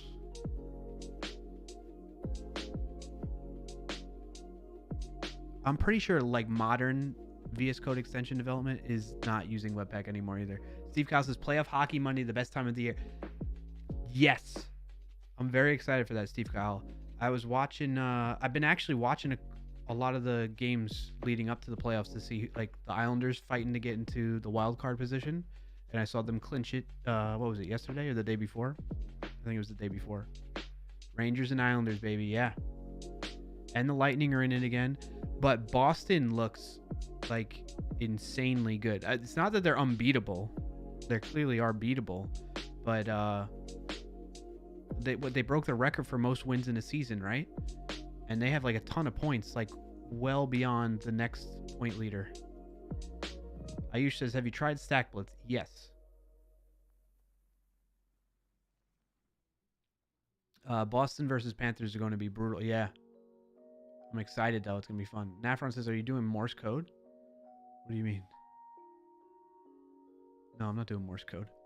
What did you see? The hyphen P? Oh, yeah.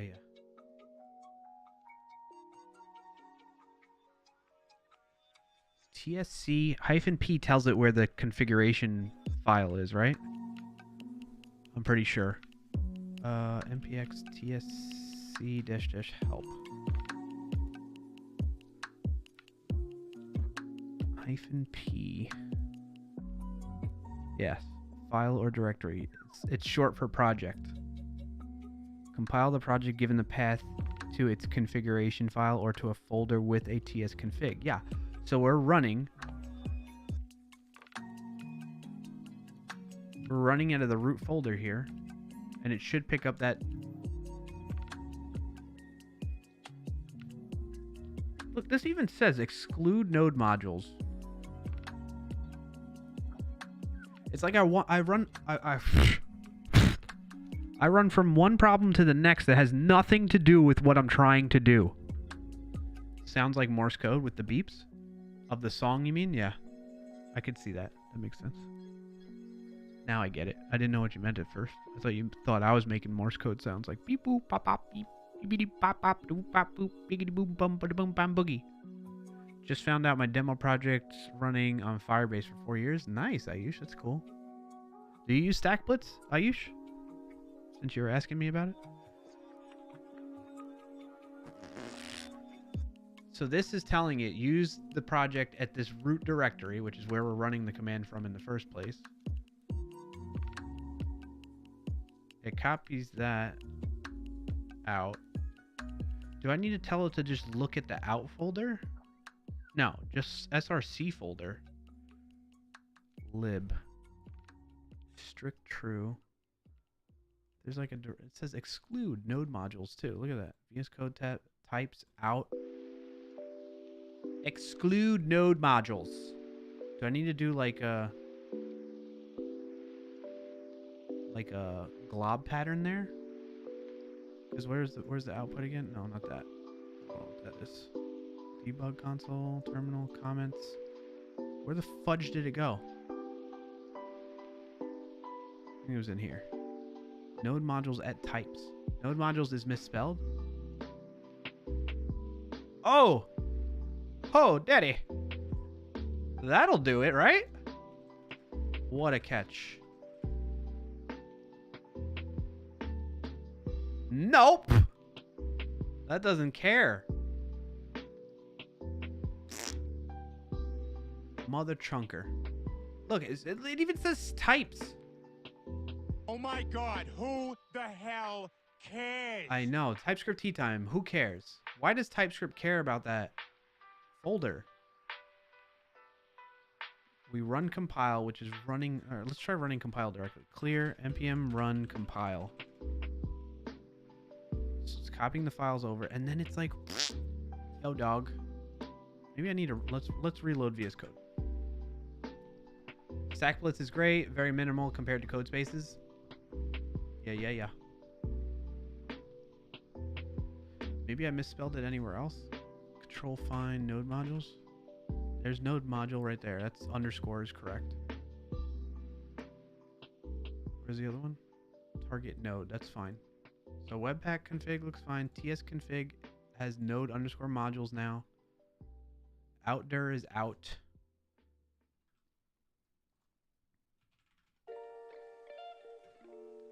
Don't do it. You son of a mother monkey's uncle.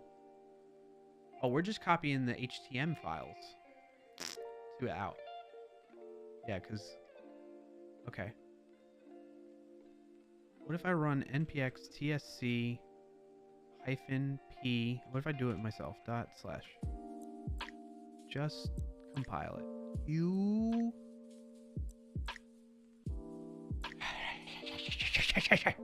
This is why I have a love-hate relationship with TypeScript.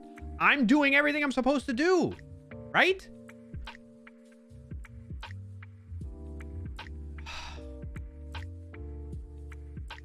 Is this for real? Add an empty types option in compiler. Really?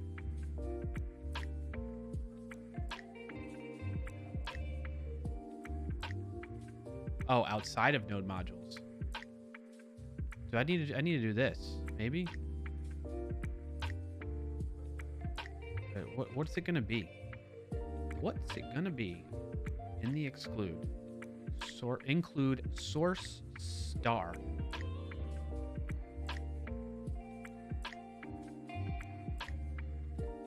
Include source slash star slash star. Like just all the way down, right? What's the problem? File specification cannot end in a recursive directory. I don't have like folder slash star. I want it to be like everything. So if I do this, will that work like that? And then we're gonna add these other ones. Let's try again. No! What if I add the types directly? Node modules slash et types slash, like, just get rid of all of it. Don't look at it. Leave it alone, TypeScript. Why? Why?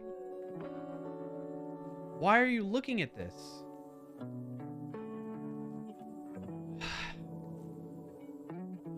VS Code extension TypeScript.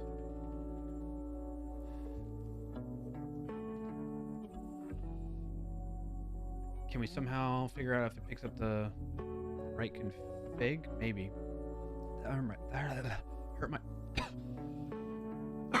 throat. Let's do the Hello World minimal sample. Let's see what they got. Show me. Getting started. Where's your TS config? Show me. Exclude node modules. Dot underscore VS Code test. Root.dir is SRC. How does this look compared to ours? So we got common.js. I closed the wrong freaking file.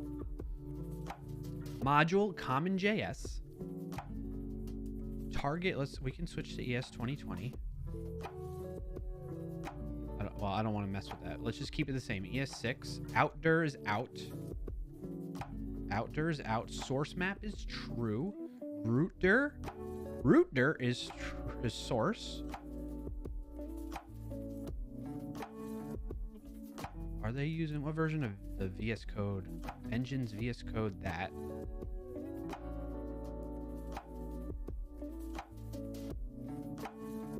Yeah. Scripts. Dev dependency. So there's no... Oh, it has dev dependencies at types VS Code. Do I have that? Yeah. Are there any any dependencies? Yeah. Gonna have to deal with that one next. Okay.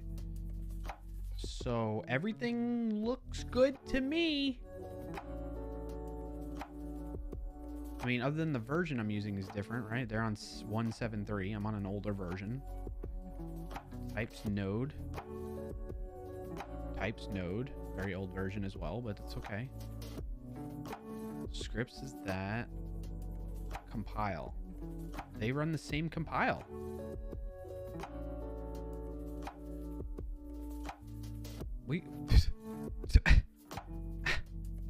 Everything looks good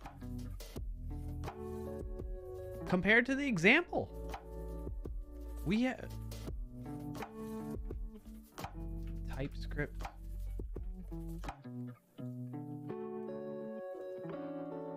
Oh. Oh no.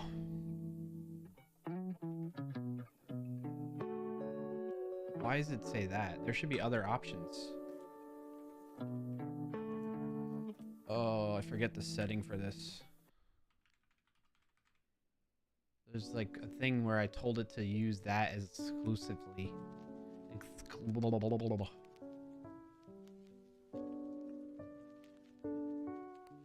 TypeScript T-Time, when you bring up the command palette and you type, or anybody else that has VS Code open right now, you bring up the command palette, Control-Shift-P, Command-Shift-P, and you type in TypeScript, what are your options you see? I only have this Valor one. Or Volar. Like Volar takes complete ownership of my takeover mode. The extension that take over language support for TS.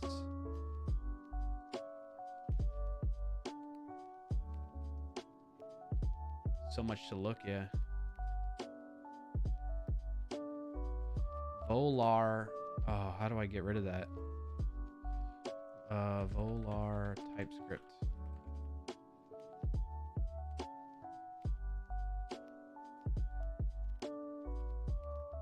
J. Walter, no matching commands. No matching commands, Loca. Okay. Thank you all both for trying that. This also needed configuring TS config.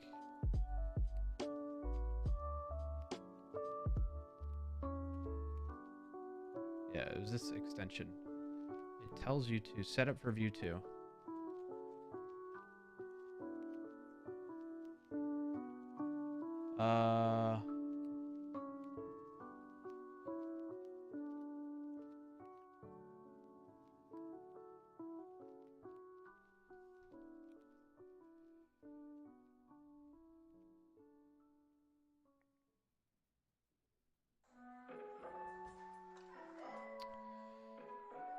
You need to disable vtur to avoid conflicts. Hey, Stack Blitz, Ayush.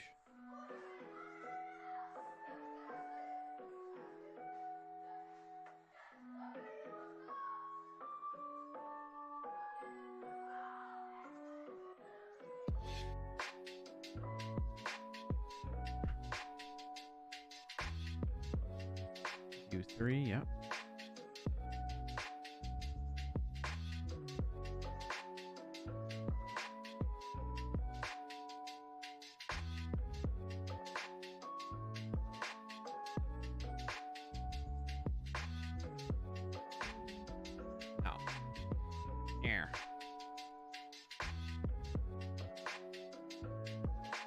Go to the repo maybe.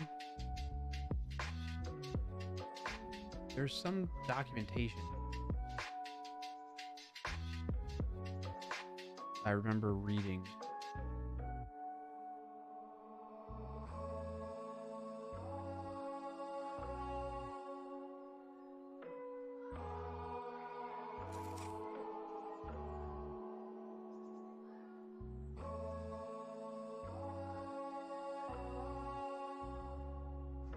Oh, IDE setup.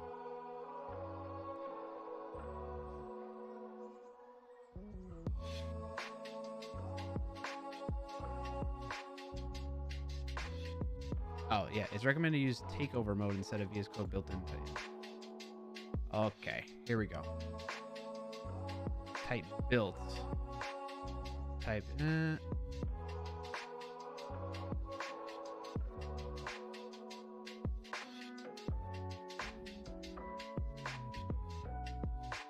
Oh, it tells you to do it for a workspace, but it's.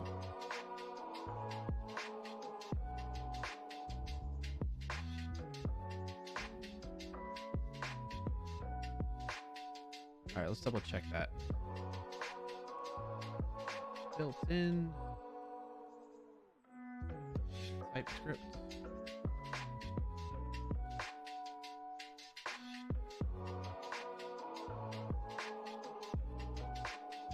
Issue cannot be with your VS Code because it's also failing on CI/CD. That's true, yeah. That is a good point. Maybe it's the version of TypeScript I'm using? What do I have it defined as in here?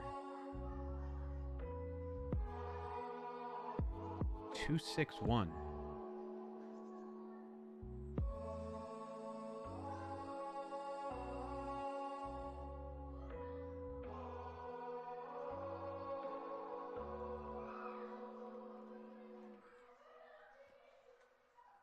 Man, I thought that was my kids. Oh, this is what I was looking for. Restart TypeScript server, maybe? Let's try that.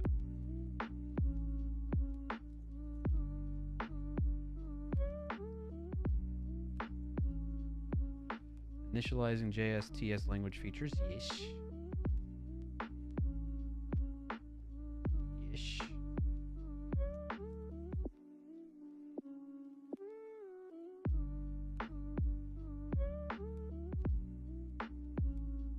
Still loading. Take your time.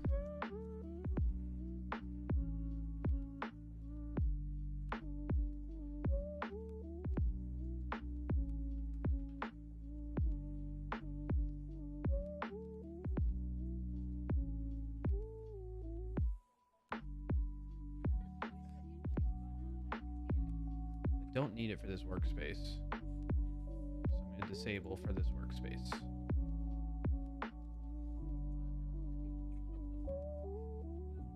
Reload required. Okay. I don't think that was necessarily messing with anything, but I also don't need it for this project, right? So, oh.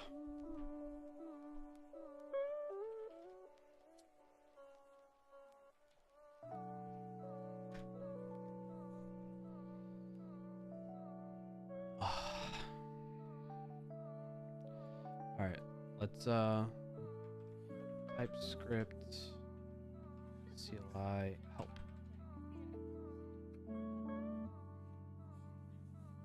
Jay Walter, well, this is making me slightly happier that my current side project is a Golang terminal UI.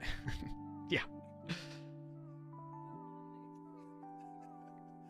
Is there like let's print names of files that are part of the compilation and then stop processing? Okay, let's try that.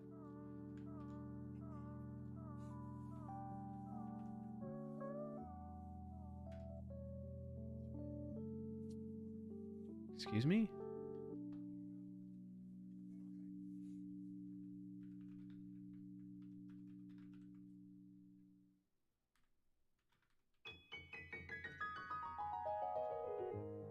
Unknown compiler option.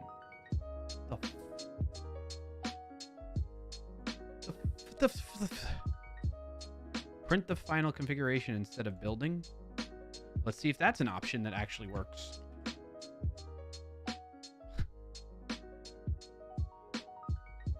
The documentation literally says it. Like,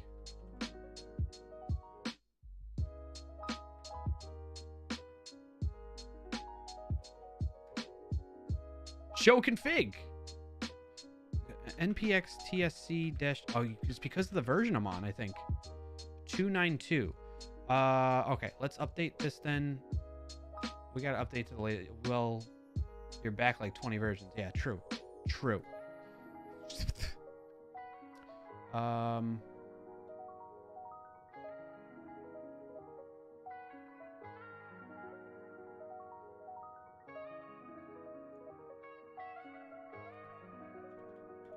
Just gonna do it like that. npm I -d TypeScript.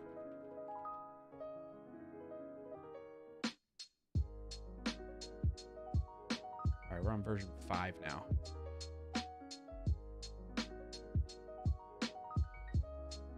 What's the, it's npm update maybe?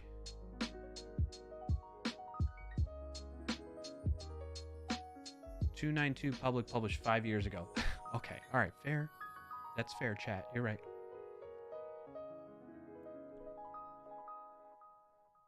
All right, I'm updating all the packages. All the packages. We're going to get this sorted out, and then I got to call it because my eyes are starting to hurt from looking at screens all this time. And I want to spend time with the family before my parents leave. Thank you for the follow. Thank you, Plock.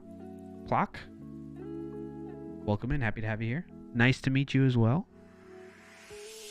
Thank you so much for the follow. All right, so now if we run npx tsc -- version, should be on a newer version. Okay. If we run that, it is getting the right configuration. All right, let's see if now it was just a version update that we needed to do. Ad is about to start in 5,000 milliseconds. Bad timing for the ad. There's an ad running for now. Clock? Okay, cool. Thank you for helping me pronounce your name correctly. Blood pressure is probably also at its limit. True. True. All right.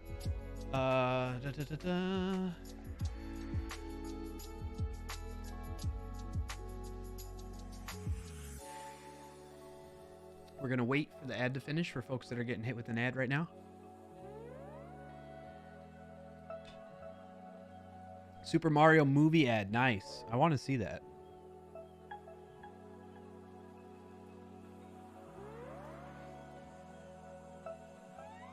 I want to see that movie, Super Mario movie. Hey, Walter. All right, glad the ad is back. Thank you for telling me and let me know. If we run this and this works, I'm going to be ecstatic. Okay, that's better. Wait. That's not better. Maybe. Argument of type void is not assignable. That's better. But then it's still getting the types. An argument for data was not provided. It's still looking at the types.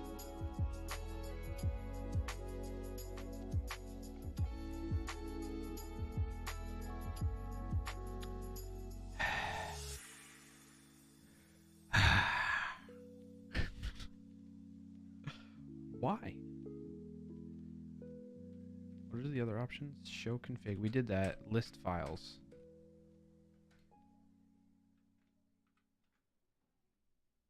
Yeah. So it's getting node modules in there still. Still node modules. And node modules.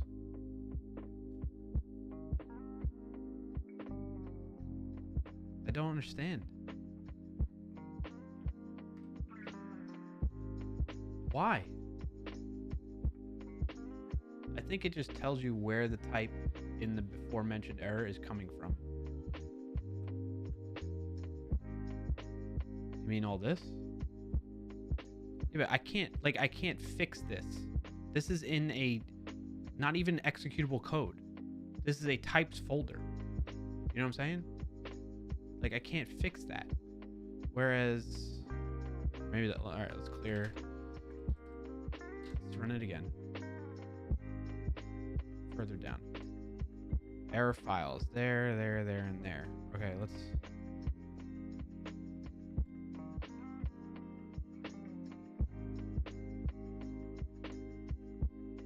Description is defined as a property in class tree item, but is overwritten here and as an accessor. No code actions.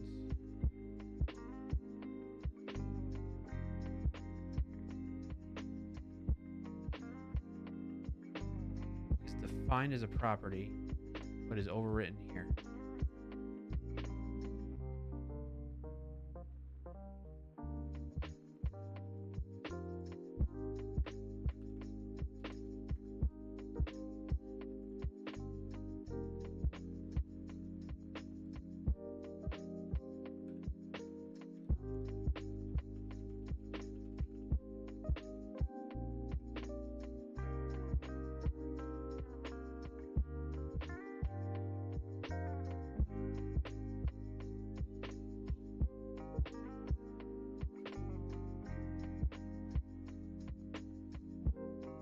don't know what I'm supposed to do about that. An argument for data was not provided.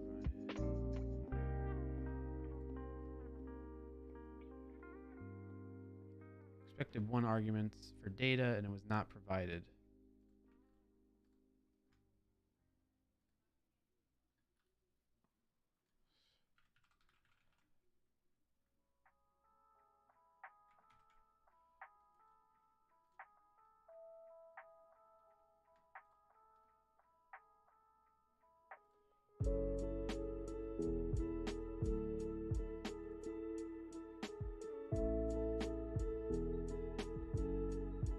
Control Shift L.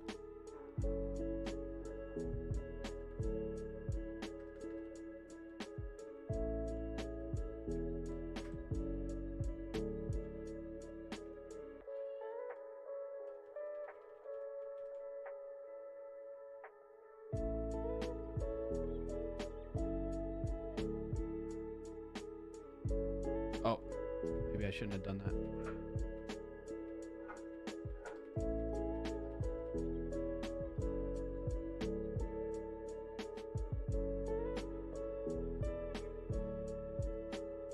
Can I say undefined here?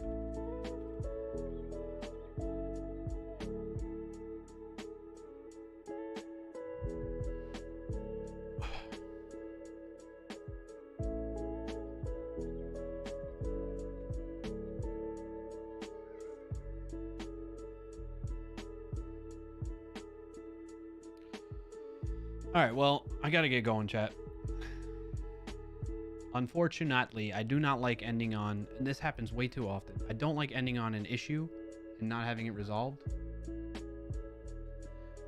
I mean, I could just ignore this stuff and just push it, right? And then worry about fixing that in a separate situation. But I also want to make sure it runs too. So let's try this. We're gonna do npm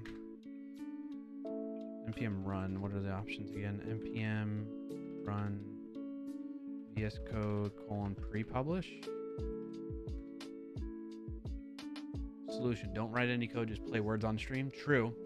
See it as we're gonna fix it next stream. True. We could do that.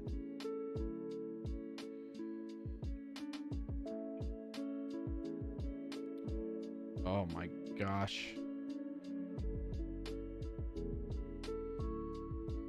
TypeScript's just gonna block me from being able to do anything.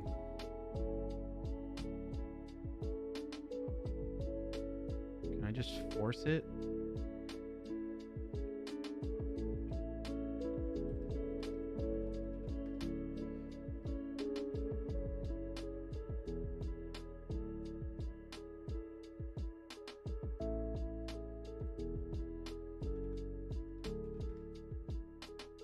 But I feel you. I don't like ending work days like that, especially on Fridays. Yeah.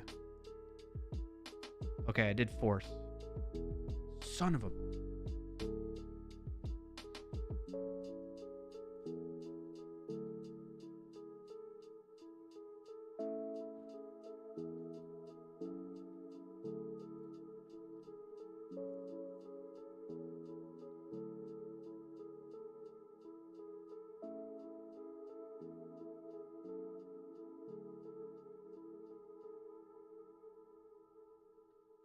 What are these rules? Can I get rid of the rules?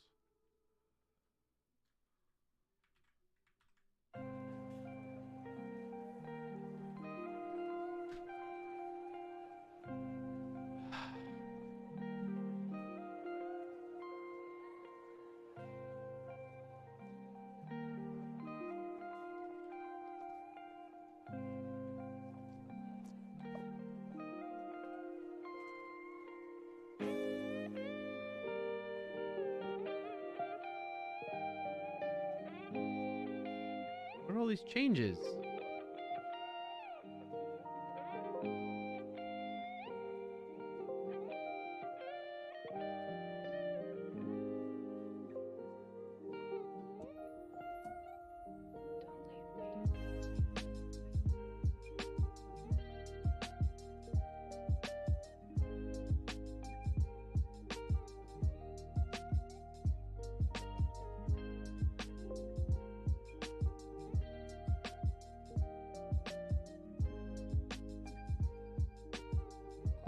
right.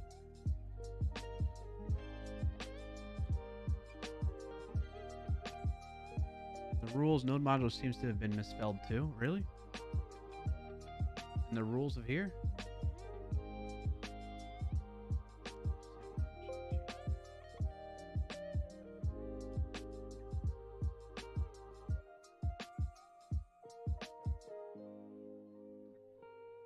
Oh yeah, node modules. Maybe that's part of the problem?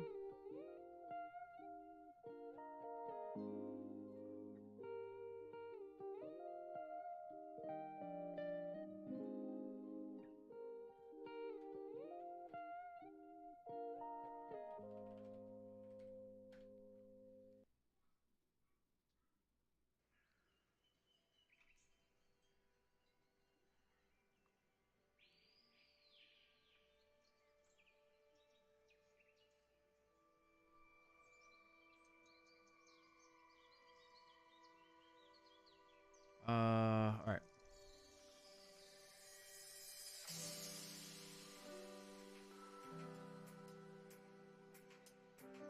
The remaining ones do seem to be valid issues after all. Yeah, you're right.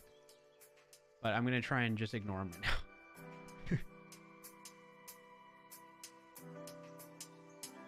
Since the TypeScript upgrade, yeah. Yes, Lindsay. There is. It can be added at the beginning of a file, and all errors will be ignored.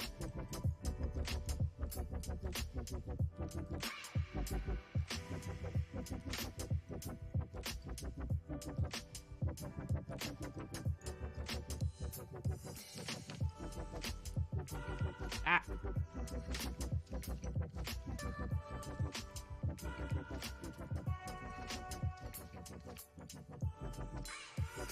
Yeah.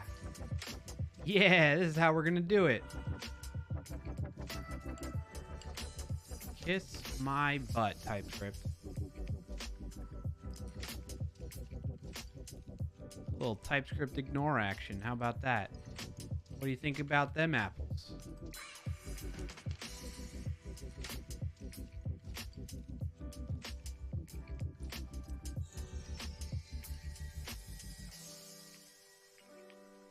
Just gonna ignore it all. Kiss it. Kiss my ass. Ah, I must have missed one, I guess. Sucko is on his way back home, and I had no pho for lunch. No pho. Oh, you had pho for lunch. Pho is delicious.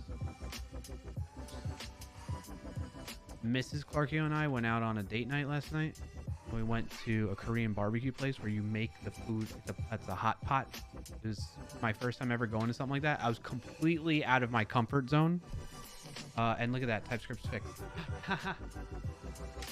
Yeah.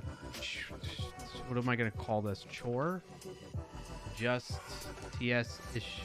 Adjust to ignore TS issues for now. Famous last words.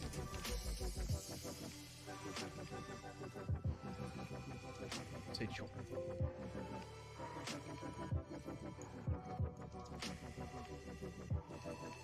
The food was delicious, very flavorful, but like I had no idea what I was like. I can cook stuff. It's not a matter of that, but it's like what do people do there? You know what I mean? Like what's the expectations? What's common practice? And so yeah, I felt a little out of place, uncomfortable in that regard because I was lost in terms of like what I'm gonna do. And then you know, and then we just, you know, dealt with it.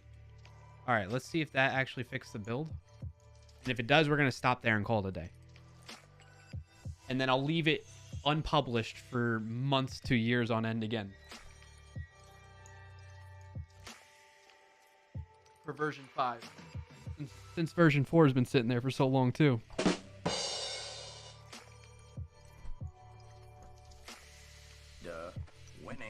Winning, yeah.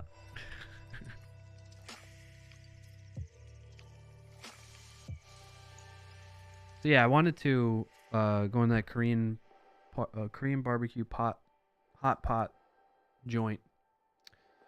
I wanted to like look up afterwards, and I haven't done it yet. Like, what do people usually do there? Like, what's suggestions on like how to have the best experience in that?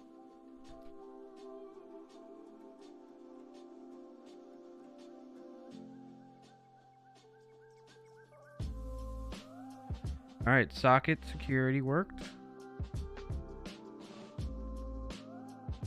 Let's see. Let's watch this build and test on Ubuntu one. Hey, it's passing now. Eat it, TypeScript, punk.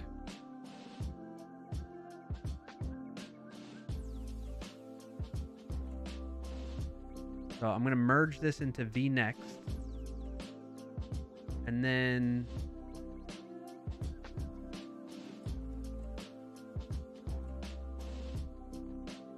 actually I wonder if I can do now. What was the other one? The npm run that. We don't need to force it anymore. That should give me an artifact that I can then load into VS Code and try out. I want to make sure at least the extension runs, regardless of the TypeScript errors. Error entry mode can't resolve test. What? You're supposed to ignore test.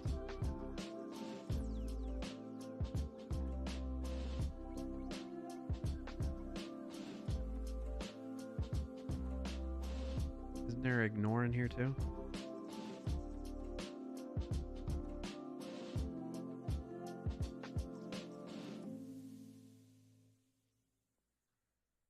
Entry. Why is that included in there? Cannot resolve source test.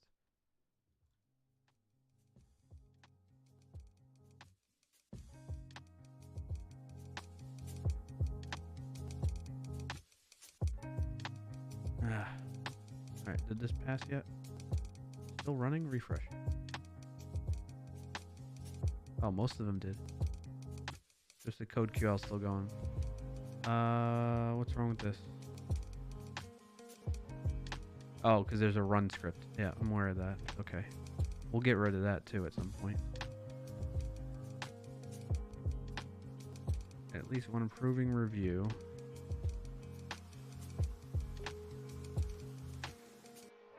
Who wants to approve my changes? I'm gonna have to override that regardless. I'm not worried about the code QL thing either. Alright, so we're gonna push this into vnext.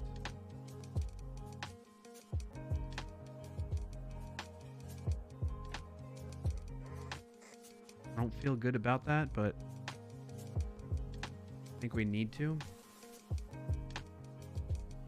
But there was another PR I wanted to look at real quick because I remember, what's his name? Technical dev, Technicile. He upgraded the test, right? And it does for tests. That migrate testing, yeah. We already did that. Why isn't that? Is that in here? Thank you for this. This looks good. I even tested it. Never mind. Let me figure it out. Reviewed all the changes. What's else in here? Okay, so it looks like it's gonna be a bit before I can. Oh yeah, because I was waiting on getting.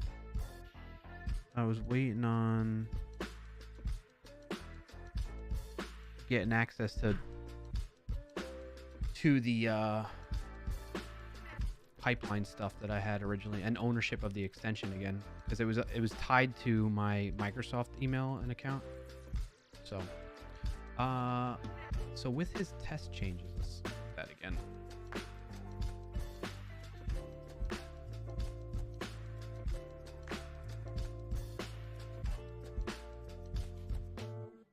I don't think I'm supposed to run tests like that anyway. Thank you for the follow, Ford the Perfect. Ford the Perfect, thank you for the follow. Should be that. npm run compile and node out npm test.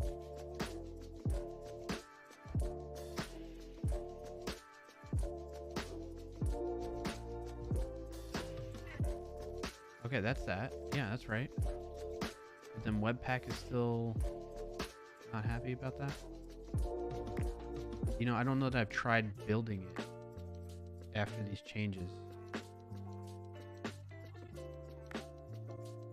I think we should tell Webpack to leave that out.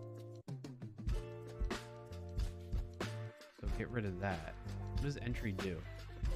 I don't think we need entry. I don't think we need that as an entry point. Clear.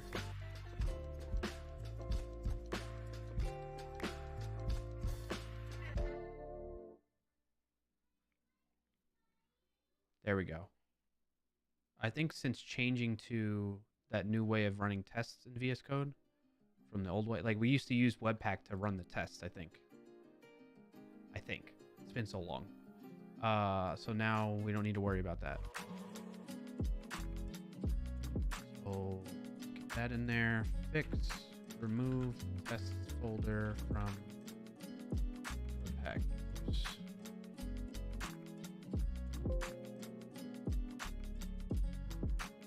Okay. So that's in there now. How else do I want to test this now? Make sure it works. I don't think I have enough tabs open. What do you think, chat?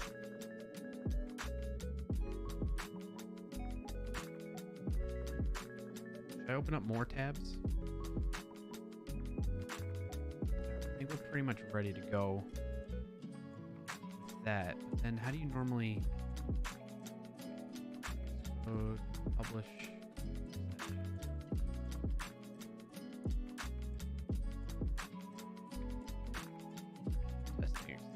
So you can run the test script. Yeah, so this is how you're supposed to run the test. There's a debug extension test, and then I run that, and then I'll show the output of the test in here. Although our tests aren't really that comprehensive.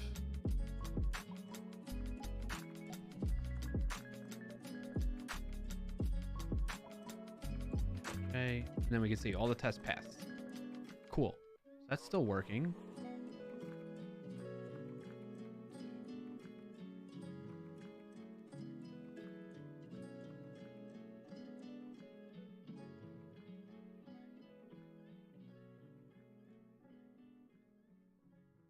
Do I have VSC?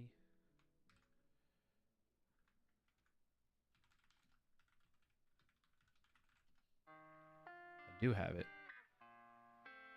What's the late npm update VSCE? Let's update all my globally installed packages real quick. And I think we can say, yeah, VSCE package, and then I can try. Do I package the out folder though?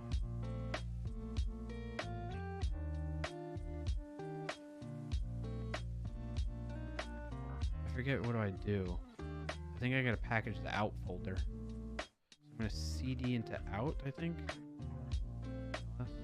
Minus LTRA. Yeah. What does Webpack do?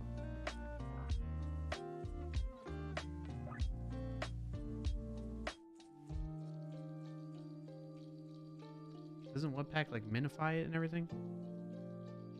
Let's see.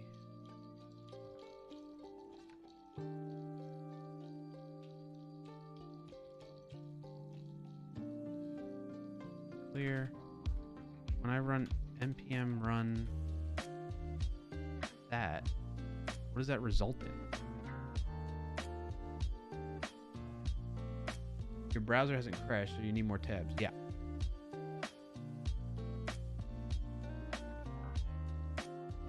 Oh, okay. It did put that in the out folder.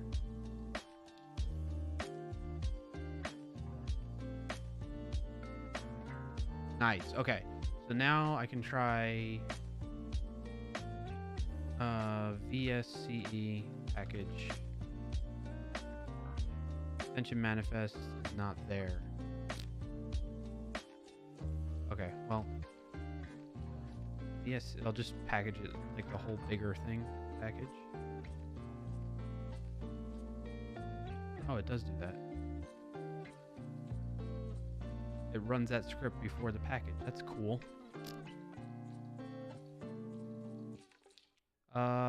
Using Star Activision is a bad idea. Do you want to continue? Yeah, that's fine right now. License is not found. Yes, continue. Aborted? Oh, fudge. One more time. One more time. So this is what we're going to do. We're going to make sure it still runs at least. Then I'll merge that PR into VNext and we'll be good to go to like next time or off stream. I'll publish that version. Probably not. Do you want to continue? Yes. Do you want to continue? Yes. Packaged. Okay, so you can see right next to me here, we have that now. So what I can do, I think, is I can say install. I'm in the way. Because I don't think I have it installed right now. Twitch. I don't have the public version installed right now. I don't have it installed in WSL, you see? But I have it in my Windows version of this. It is. I'm going to right click, install via that. Complete installation, reload. Moment of truth to make sure that this latest version still works. We should see towards the bottom of this here a little Twitch icon. Yep. Well, disconnected. So we're going to say, hey, let's connect. Oh, it's connected. It's connected. Now let's try and highlight lines, chat. Go ahead. Go for it. Go ape. 263. 163, I guess.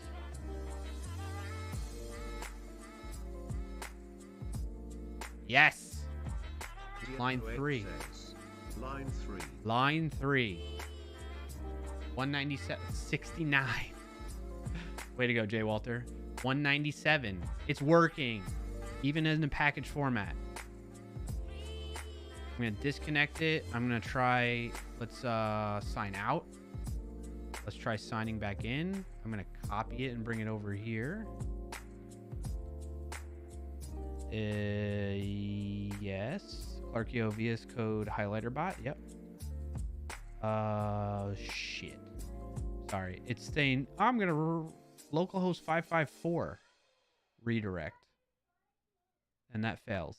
So it doesn't work.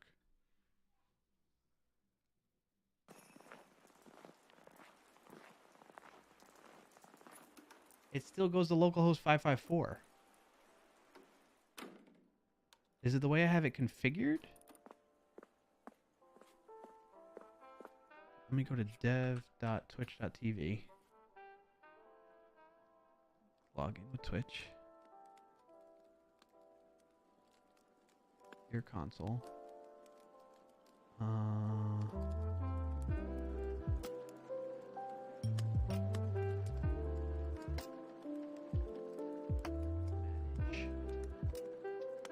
Ah, this is why. Say 5001. Save.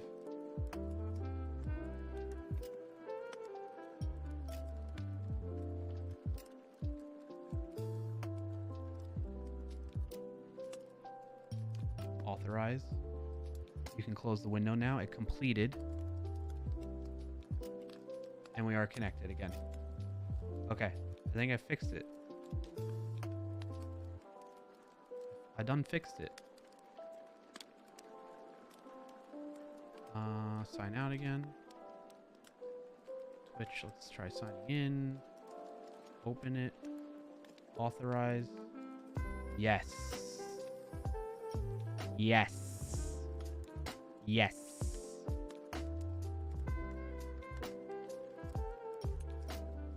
Twitch highlighter in the house. Okay, it's working. So we can publish it like that. We can publish it like that. But I'm going to stop for now because it's already very late, way later than I wanted to go. But we're ending on a good note. Ending on a good note, chat. Feels good, man. All right, I appreciate you all being here. Hope you enjoyed the stream today.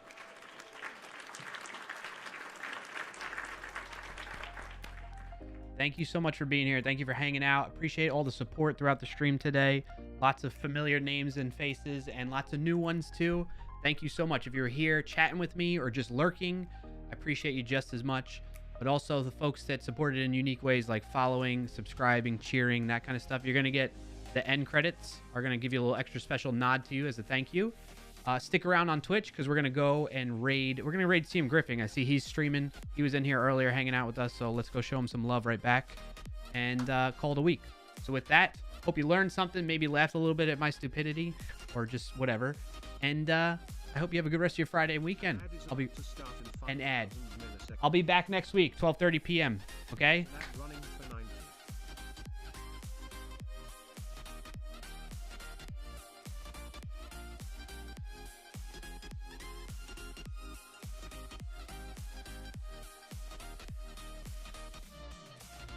Peace out, everybody. Have a good rest of your Friday and weekend. I'll see you next week. Join up on the Discord.